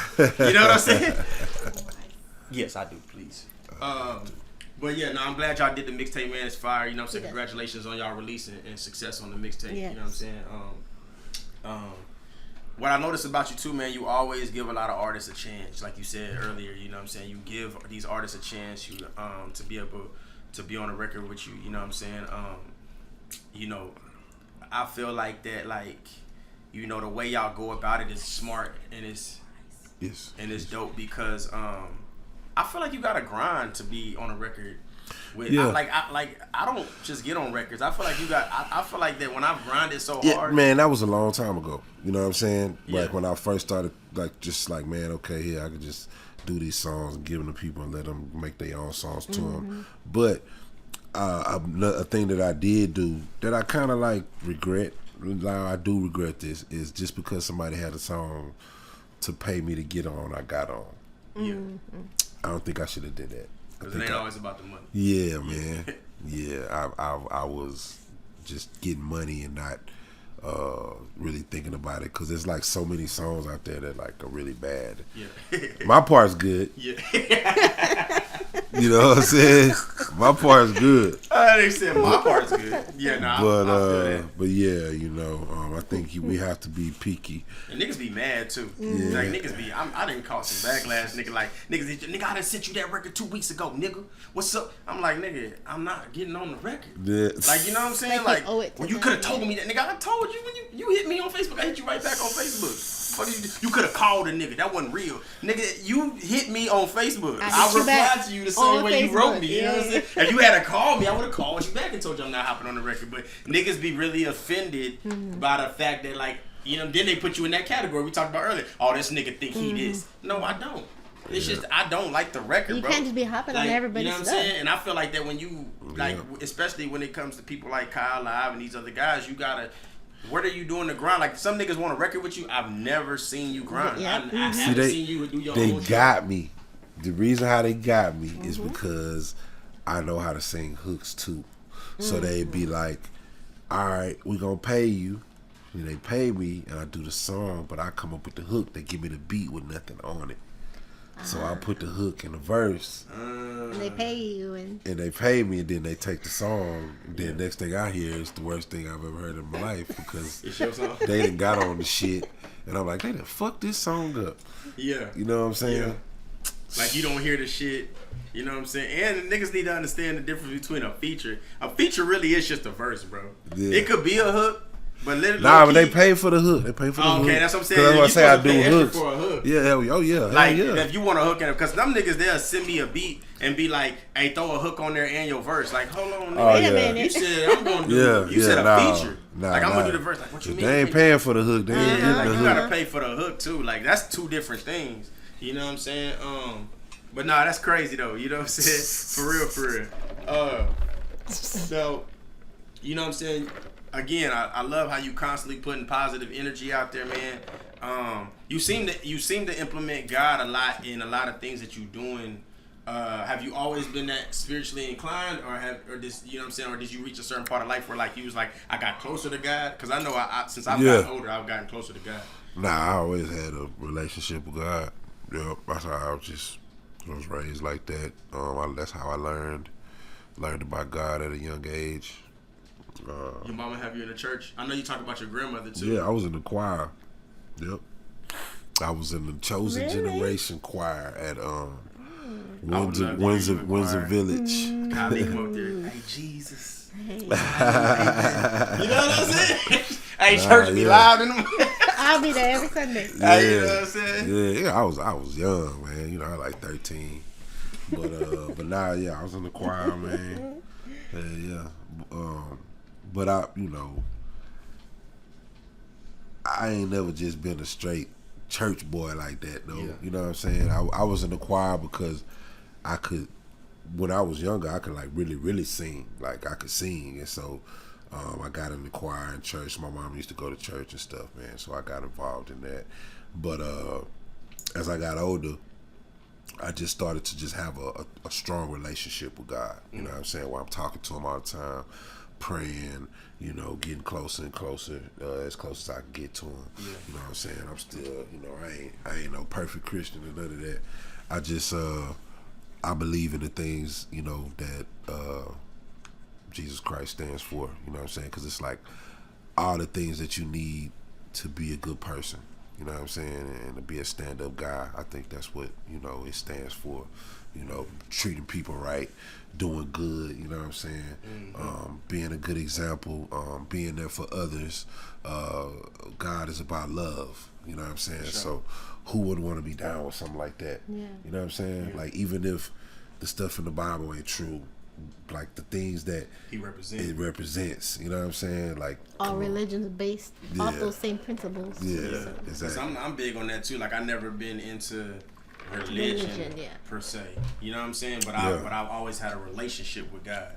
Like, you know what I'm saying? Because I feel like, you know, so many different dynamics that we could talk about on why, but that's just always been me too. And I could tell with you it's the same way. Like you kind of like, you know what I'm saying? You believe and you follow within your path that He wants you to go. Yeah. You know what I'm saying? And I think that's why I think that's the pure ingredient on why your shit is always. Man, there's a lot of stuff, bro, that I do not know how it happened. Mm-hmm. I don't know. I can't tell you. Things that I have done, I have no idea. I don't have no explanation. Nothing. All I have is that I just had an open heart. Yeah. You know what I'm saying? I didn't fight the moment. I didn't try to control the moment. I didn't try to be controlling over things. I just let shit happen. You know what I'm saying? And tried to be happy and smile, and you know what I'm saying? Even if I was sad inside, I still tried to portray good energy. Mm-hmm. Yeah. You know what I'm saying? Yeah. And that's what it goes back to, man. Kyle, like that's one thing I love about him. Everything that represents him, you know what I'm saying? He is on point with it, you know what I'm saying? Like we was talking about this earlier before we put out the Lone Star video. Kyle came over to the crib to kick it with us and chill and watch the video before we put the video out. You know what I'm saying? Like that shit was cool. Yeah. You know what I'm saying? Now you a family man, bro. You know what I'm saying? You married now. You know what I'm saying? You got you a son. Your son is just as famous as you now. Man. He got his own fans. You know what I'm saying? Let me know his Instagram so I can follow him. Yeah. You know what I'm saying? You know what I'm saying? He a big little guy too. He ain't nobody to play with, man. He got a nice size on him. You know what I'm saying? I told my baby the other day, I said his son about as big as you. You 4. You know what I'm saying? But that boy on a 5T, man.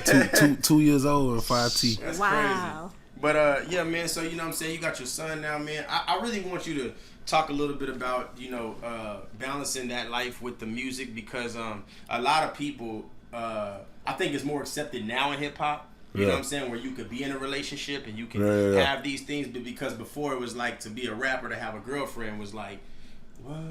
You know what I'm saying? It was so it was like niggas wasn't accepting it, like he's simping or you know what I'm saying? But for you, I felt like that you reached you could tell in your aura, like, man, I love this woman. I came out and I don't really give a fuck.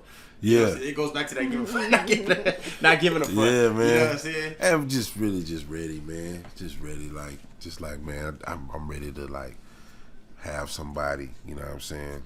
That's really was more what it was, man. I didn't want to be alone. Is it easy to balance with everything you got going on and shit? No, it's not easy. Ain't nothing easy. You know what I'm saying? But you know, with time and communication and understanding, you kind of get things figured out, you know. Right.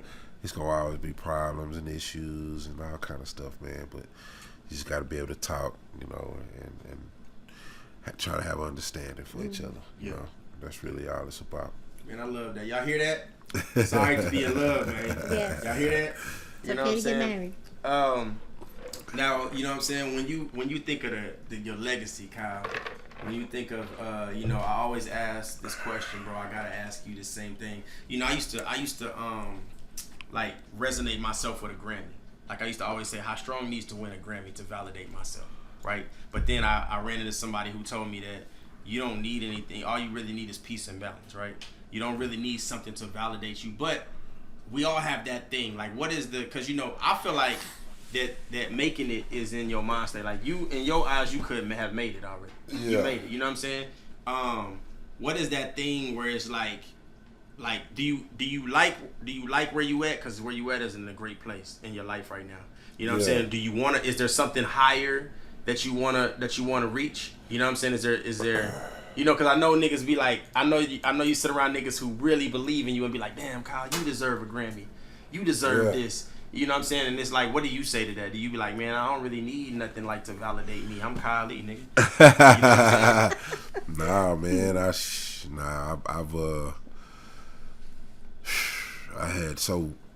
see. When I dropped I-10, the album, when I dropped American Dream, which has I-10 on that album. Let me sing it for one time. I do the good impression. Okay. You ready? I-10, I-10, rolling down. I-10, I-10. Nigga, what's up? Hey, you know what I'm saying?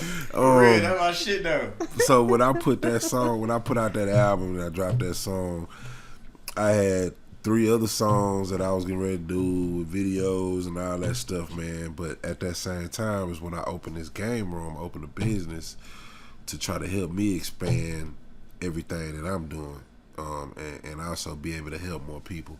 So with the business comes a whole lot of issues.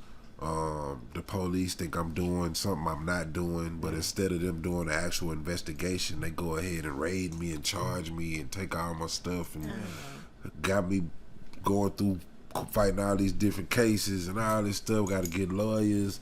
They taking money out, man, all kind of stuff, man. And so I was dealing with that, and then COVID hit. Hold on though. Before that, so they come mess with me. They get me. I'm caught up in the system. I got these charges I'm fighting. I'm facing time in prison, and I'm about to have a baby.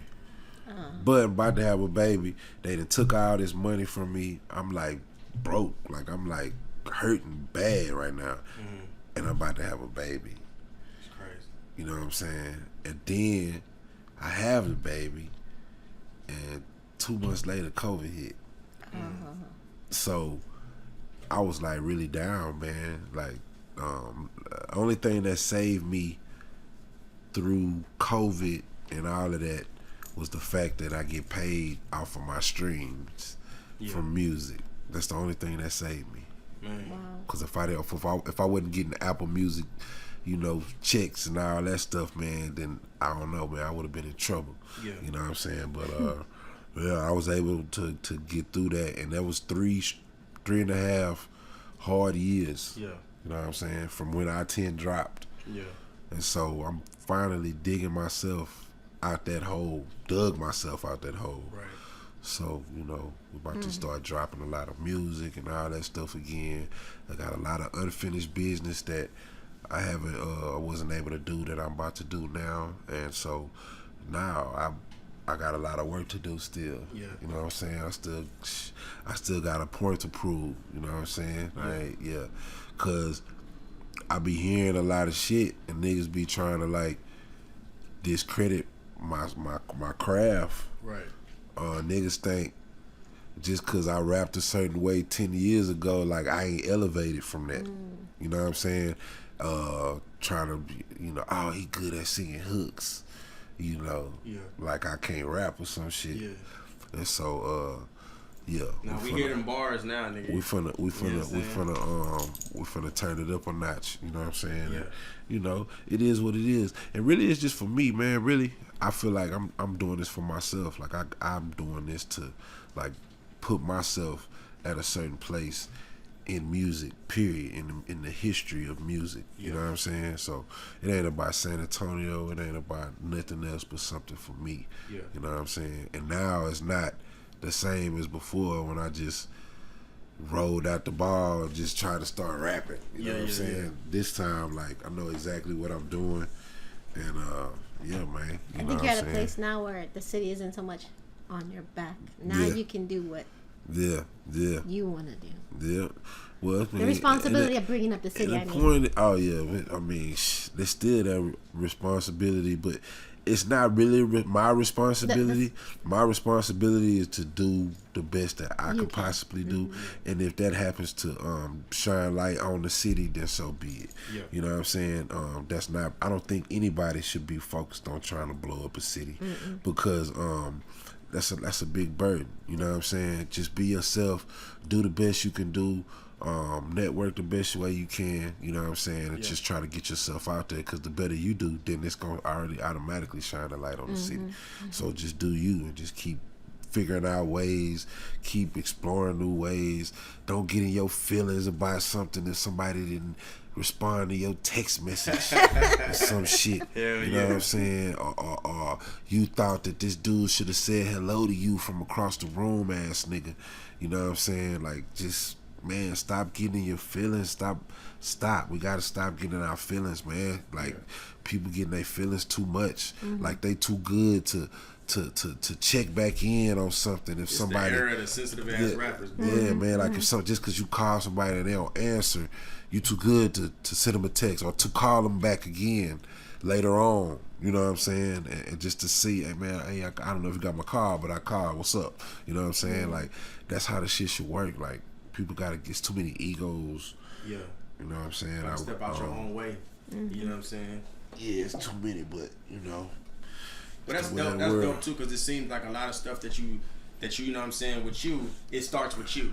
Yeah. You know what I'm saying? And it starts with I'm just gonna do this because it's my heart. It's in my heart to do this. Yeah. And then great things gonna come from it. Yeah. You know what I'm saying? That's what this is right now. Like, you know what I mean? I really want to be truly respected. You know what I'm saying? For my craft, like in a real, I want people to take me serious. So I'm about to do things that people gonna take me serious. You know what I'm saying? I'm about to do it. It's about to happen. It's coming. You know what I'm saying? So just get ready. You know, and if you're not ready, it's okay. When it happen, you're gonna be blindsided, but then you're gonna be ready. You're gonna be alright. Yeah, for real. Fact. So we definitely can expect more music, and that's dope, man. I'm glad. That a lot of we music. can expect that. You know what I'm saying? That you know what I mean? Like, it's dope because it just, to me, when y'all drop music, it gives other people motivation.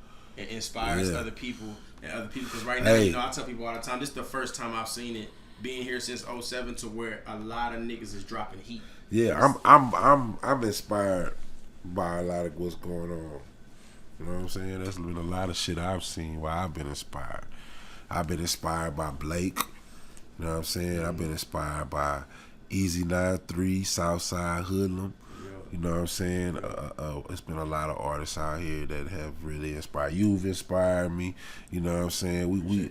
It's a lot of people out here that have truly inspired me. So I'm just happy to be a part of this whole thing, man. We just gonna have to really, like, everybody gonna have to come together and work together. You know what I'm saying? Like, really on some real shit. Like, we really gotta figure it out.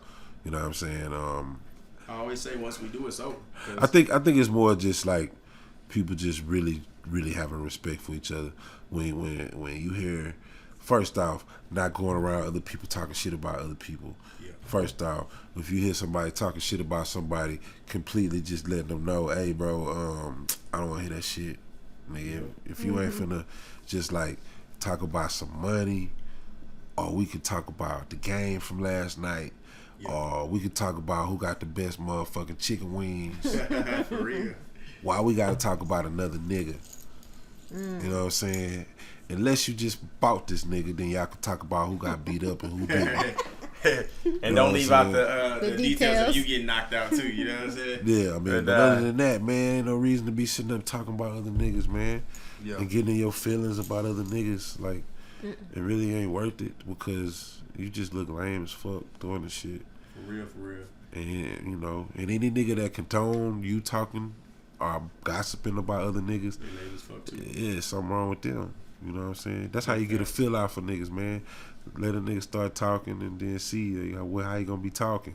Yeah. If the nigga gonna continue to keep talking, then you need to know right there, that nigga do the same thing about you when your back turn. Yeah. So you need to get away from that shit. You know what I'm saying? Y'all heard it, babe. Y'all heard it. I hope y'all listening for real. So let's talk about this, bro. I'm already done with my joint. You know what I'm saying? Like, you know what I'm saying? Yeah. This shit right here. Let's talk about this juice, man. Now, like I said earlier, this shit is really good, bro. I'm not even just saying that shit. Like, it's really good, nigga. I got this shit. This my second go around, nigga. You know what I'm saying? My second big ass cup.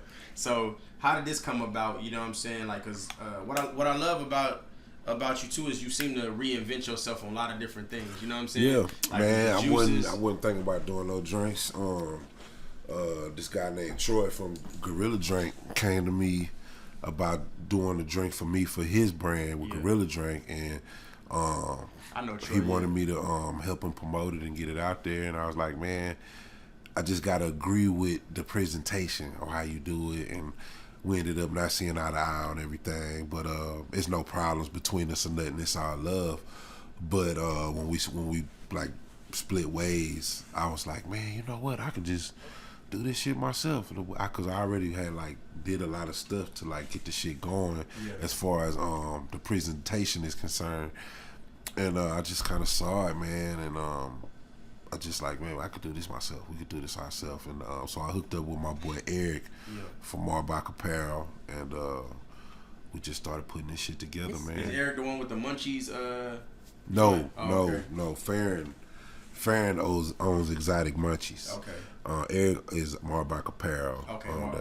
Yeah, I know Marbach Apparel. Okay. Yeah. That's what's up. That's well, good. yeah, man. Congratulations to you on that juice, because that shit is good, bro. For Yeah, I would give man, this to you. appreciate it. I would give this to a kid. It's good. Yeah. It's not sweet. Like, bad. It's good. Yeah. I got more coming out, man. We got more flavors and all that stuff coming out. We just dropped Live Ola's flavor.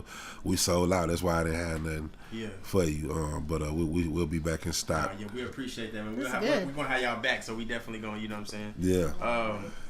So I gotta ask you this, man. You a big advocate of the Spurs, man. Yeah. You know what I'm saying? Every time you had the Spurs song, you know what I'm saying? You done so many things for the Spurs, man.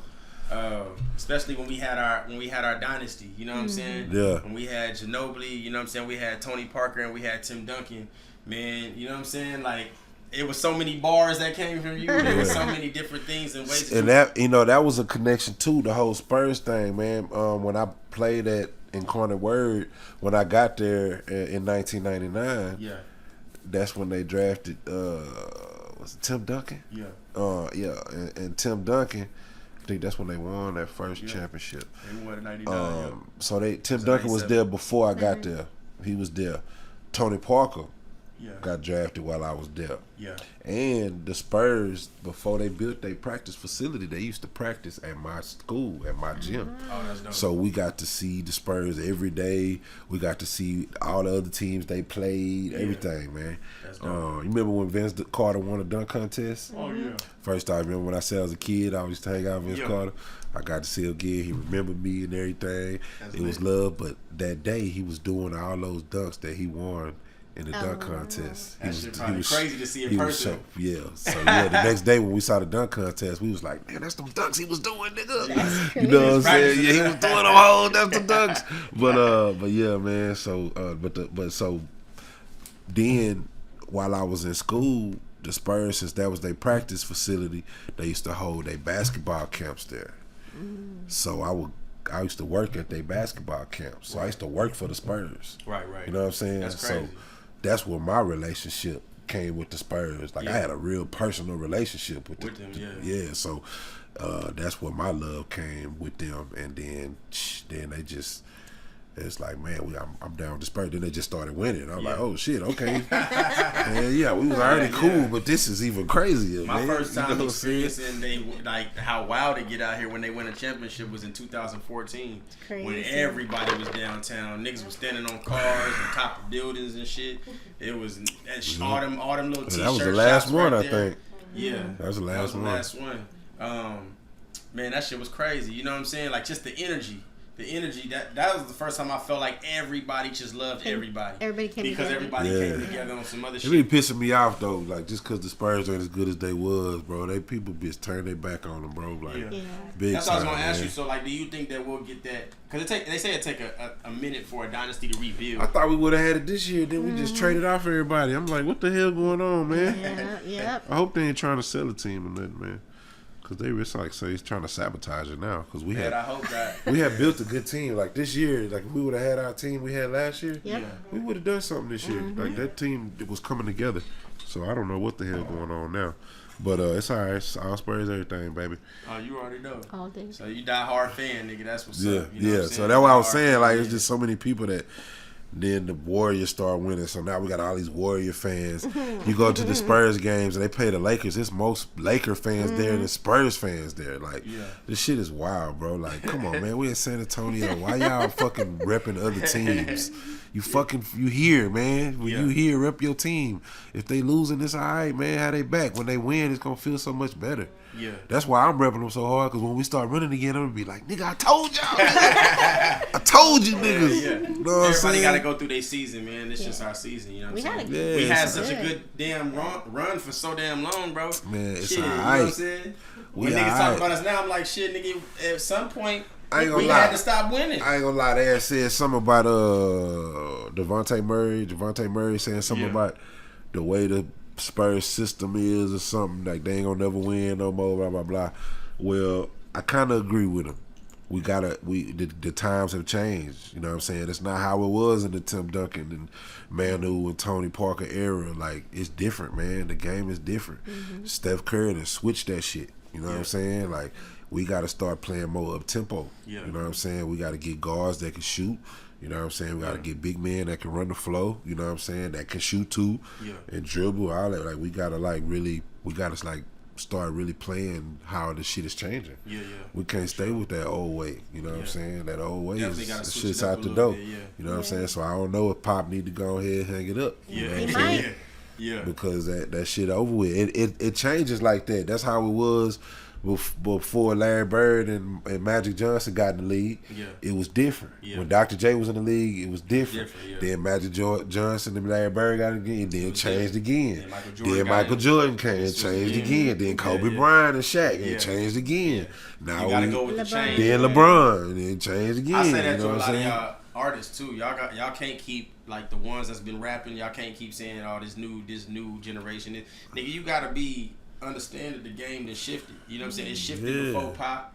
It shifted when Pac got there. It was different. Ice Cube and them, they was doing. You know what I'm saying? That's when respect come into play. Yeah, you know what I'm saying? saying? It ain't too much respect, so that's why you get shit like that. Niggas don't even know what respect is no more. That shit is long gone. Like, respect, it's so sad. I can't believe it. Codes and ethics have gone too. Like, and that comes with the respect. Like, niggas don't follow codes no more. There's certain things as a man you know not to fucking do. Everything, all that, I blame social media, because it make people, you know, when Tupac was out, around the Tupac era, you know, they ain't have no social media, so you had to go get you a Tupac record, a CD, or you had to go see him at a concert or something, or you and your friends could just talk about him, or you might see him on MTV on a video, or you see him in a magazine or something like that, and that's it. You know what I'm saying? Everybody all in their life. Then you ain't got a whole bunch of other people trying to be like Tupac and imitate him, and you know. So the reason I say social media is because, look at Kim Kardashian. When she started popping was right when social media popped off. Now everybody, guess what? She brought in the fake asses. She brought in the fake titties, but that made it real popular. Fake titties was out, but she made it popular. She made it like it's cool, it's okay, go do it. And I'm not saying it's not okay. I'm just saying we should be happy with the way God made us. You know what I'm saying? But some people do need certain things. Like fat ass with the stretch marks. Yeah, some people do need certain adjustments and certain things. You know what I'm saying? For themselves for certain reasons. But the fake asses and shit, like that shit, just come on, man. That shit disgusting. You know what I'm saying? That shit disgusting. Especially when it looks super. There's a lot of there's some of y'all women out there where the shit look disproportionate like a motherfucker. Your legs don't match your ass, neither do your upper half. Like, it's crazy. Like, you know what I'm saying? Like, at least get the surgery done right. You know what I'm saying? That be the thing about them surgeries, man. You just gonna have to keep going. You're gonna have to keep going back. You're gonna have to keep, and they have to keep having people cut on. And it's dangerous too. A lot of people, there have been some women that lost their life behind that shit. Dangerous, you know what I'm man. But no, man, I had to ask you that because I know how tied in you was with the Spurs. You know what I'm saying? Or you are with the Spurs. You know what I'm saying? So we gotta ask, like, I gotta ask, what do you feel as far as the hip hop scene right now, from you being here as long as you have, seeing it for yourself, the hip hop scene for San Antonio? You know what I'm It's saying? dope, man. One of the things that I'm really loving for San Antonio is the fact that they are finally really starting to get behind Mexican rappers. You know what I'm saying? For a while, Mexican rappers wouldn't get no love. You know, it was just Fade Dog. Yeah. You know what I'm saying? And now these younger Mexican artists are really doing their thing, and people are getting behind them and showing them love, and it's a beautiful thing to see. Because I mean, San Antonio needs that representation as well. You know what I'm saying? Yeah, so that's really cool. But it's just been it's a lot of talent. You know what I'm saying? It's a whole lot of places for improvement for sure. You know, it's a lot of we're still behind. You know, San Antonio is still behind. So it's gonna take it needs to be like the industry in San Antonio needs more money. You know what I'm saying? More people with money. You know what I'm saying? It like money. You know what I'm saying? That's really one of the only things that is lacking out here. The people that have big money are not willing to invest in artists. Yeah. You don't have you got record labels here, but I bet you ain't none of them got more than 20,000 and they.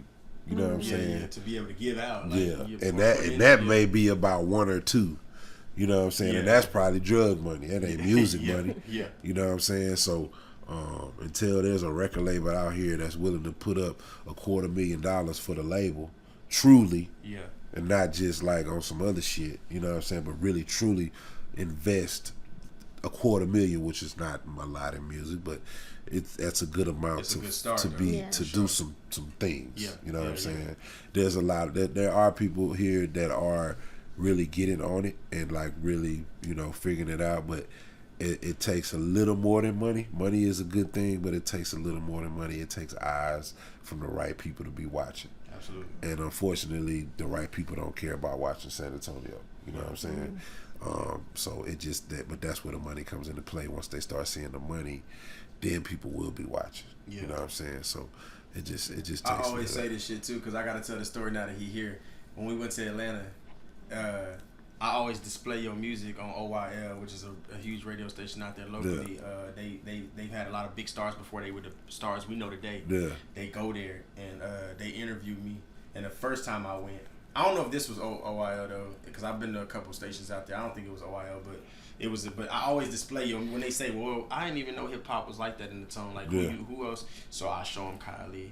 I show them Lavola. I show them Sosa. I show them like a KG. I just show them like whoever. You know what I'm saying? Whoever I got on my deck. Whoever was in my last playlist. Right. So I show them and they'll be shocked. You know what I'm saying? And I tell them.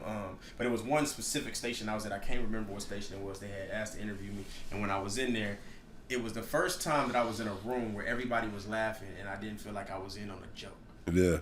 Like, I was laughing at first, like, then I stopped laughing. Yeah. Like, and I was like, what you mean? Funny. Like, what? It almost got me like, what are we what are we laughing at? Because I feel like your laugh is different from my laugh. You know what I'm saying? And it was like, well, I'm sorry, we just only identify y'all with the Spurs, and we ain't even, you know what I'm saying? Yeah. Even if that y'all's team is like fundamental, so it ain't no superstars. They was just. So it was a way, in a form, they was talking shit, but really wasn't. I guess they was trying to display it to me, and I was like, look, hold on, dog. You know what I'm saying? Y'all got me all the way fucked up. You know what I'm saying? Like, so I started showing them just different music, and then all that laughing went from like them wanting to pay attention. Like, oh shit, I ain't know. I'm like, yeah, bro. Like, and I feel like for Texas, even when I went to New York, when you come up from the metro, the train station, what they call it, the train. So when you come up from the train, sometimes it's a lot of bodegas and all these stores and stuff right there when you first come up. And there was some dudes from, I want to say Brooklyn. And they was like, yo, what's good? What's good, son? Where y'all from, nigga? Like, you know what I'm saying? Like, trying to, and I was like, I'm from Texas. And it's like, Texas? Nigga, you rode some cattle to get over here? And I was like, nigga, that's ha. We heard that shit before. You know what I'm saying? Like, so it's just like the different energy. But I'll say this: everybody in every state that I've been to love Texas niggas. Yeah. You know what I'm saying? And not a lot of them won't admit it, but they do. And I feel like that's what identifies us. We don't have a lot of what other people got, but we shown that we true hustlers because we go out and we get it. You know what I'm saying? And you know about us. You know how many niggas in New York and Florida and all these other places, Atlanta, love Pimp C? You know what I'm saying? Yeah. You know how many people like when they hear our music, they riding around. They don't even know why they sipping purple drink.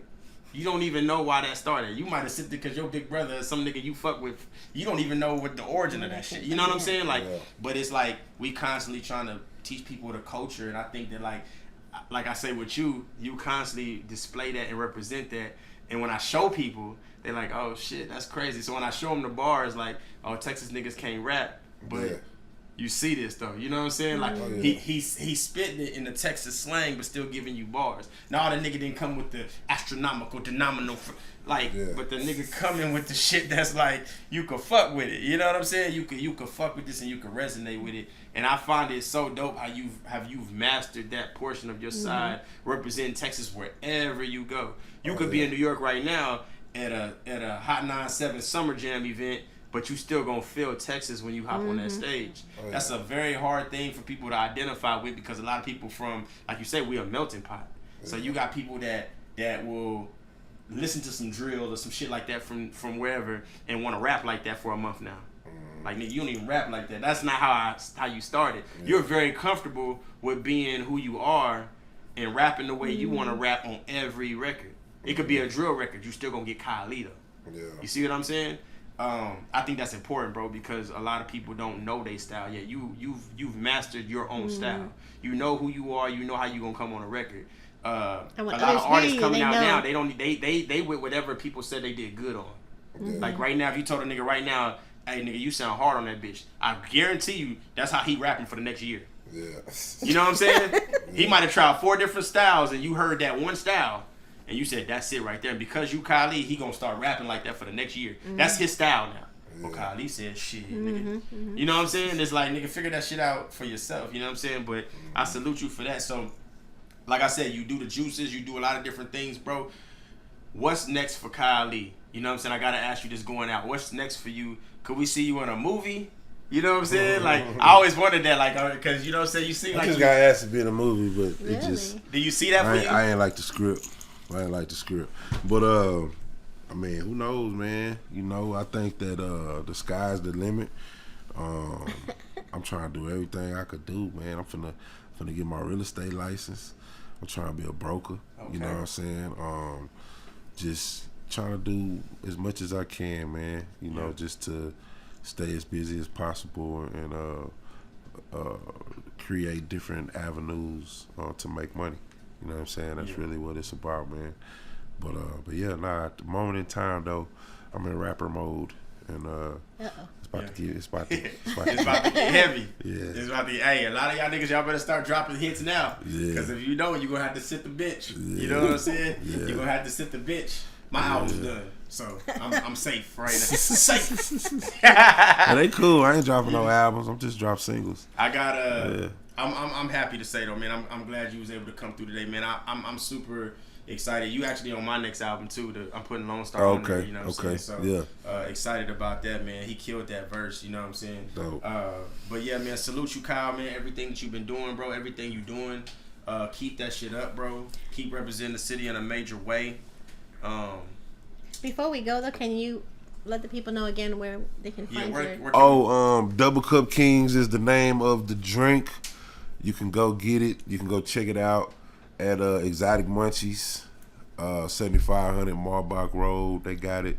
You can get it off the website, exit7.com. That's exit, like if you go exit off the freeway. Exit number 7, the number 7, exit7.biz. I'm sorry, not .com, .biz. Exit7.biz. You can go get the drink. They got it over at Poke's Place, my boy T Poke spot. We got a few more spots we got it at too. But yeah, man, the website is really where you can really just go get it. And we can be on the lookout for more flavors, you said?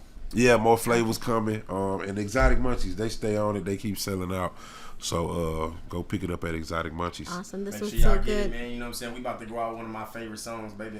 You gonna play it for me? You gotta play it for me. I know he wanna hear it, but I wanna hear my joint, man. You know what I'm saying? You ready to go off? You know what I'm saying?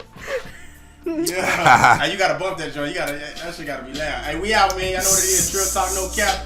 Kylie, King Kylie. We here. Y'all know what the fuck going on, man. You know what I'm saying? Next flavor we gonna have is live odors, man. Yeah.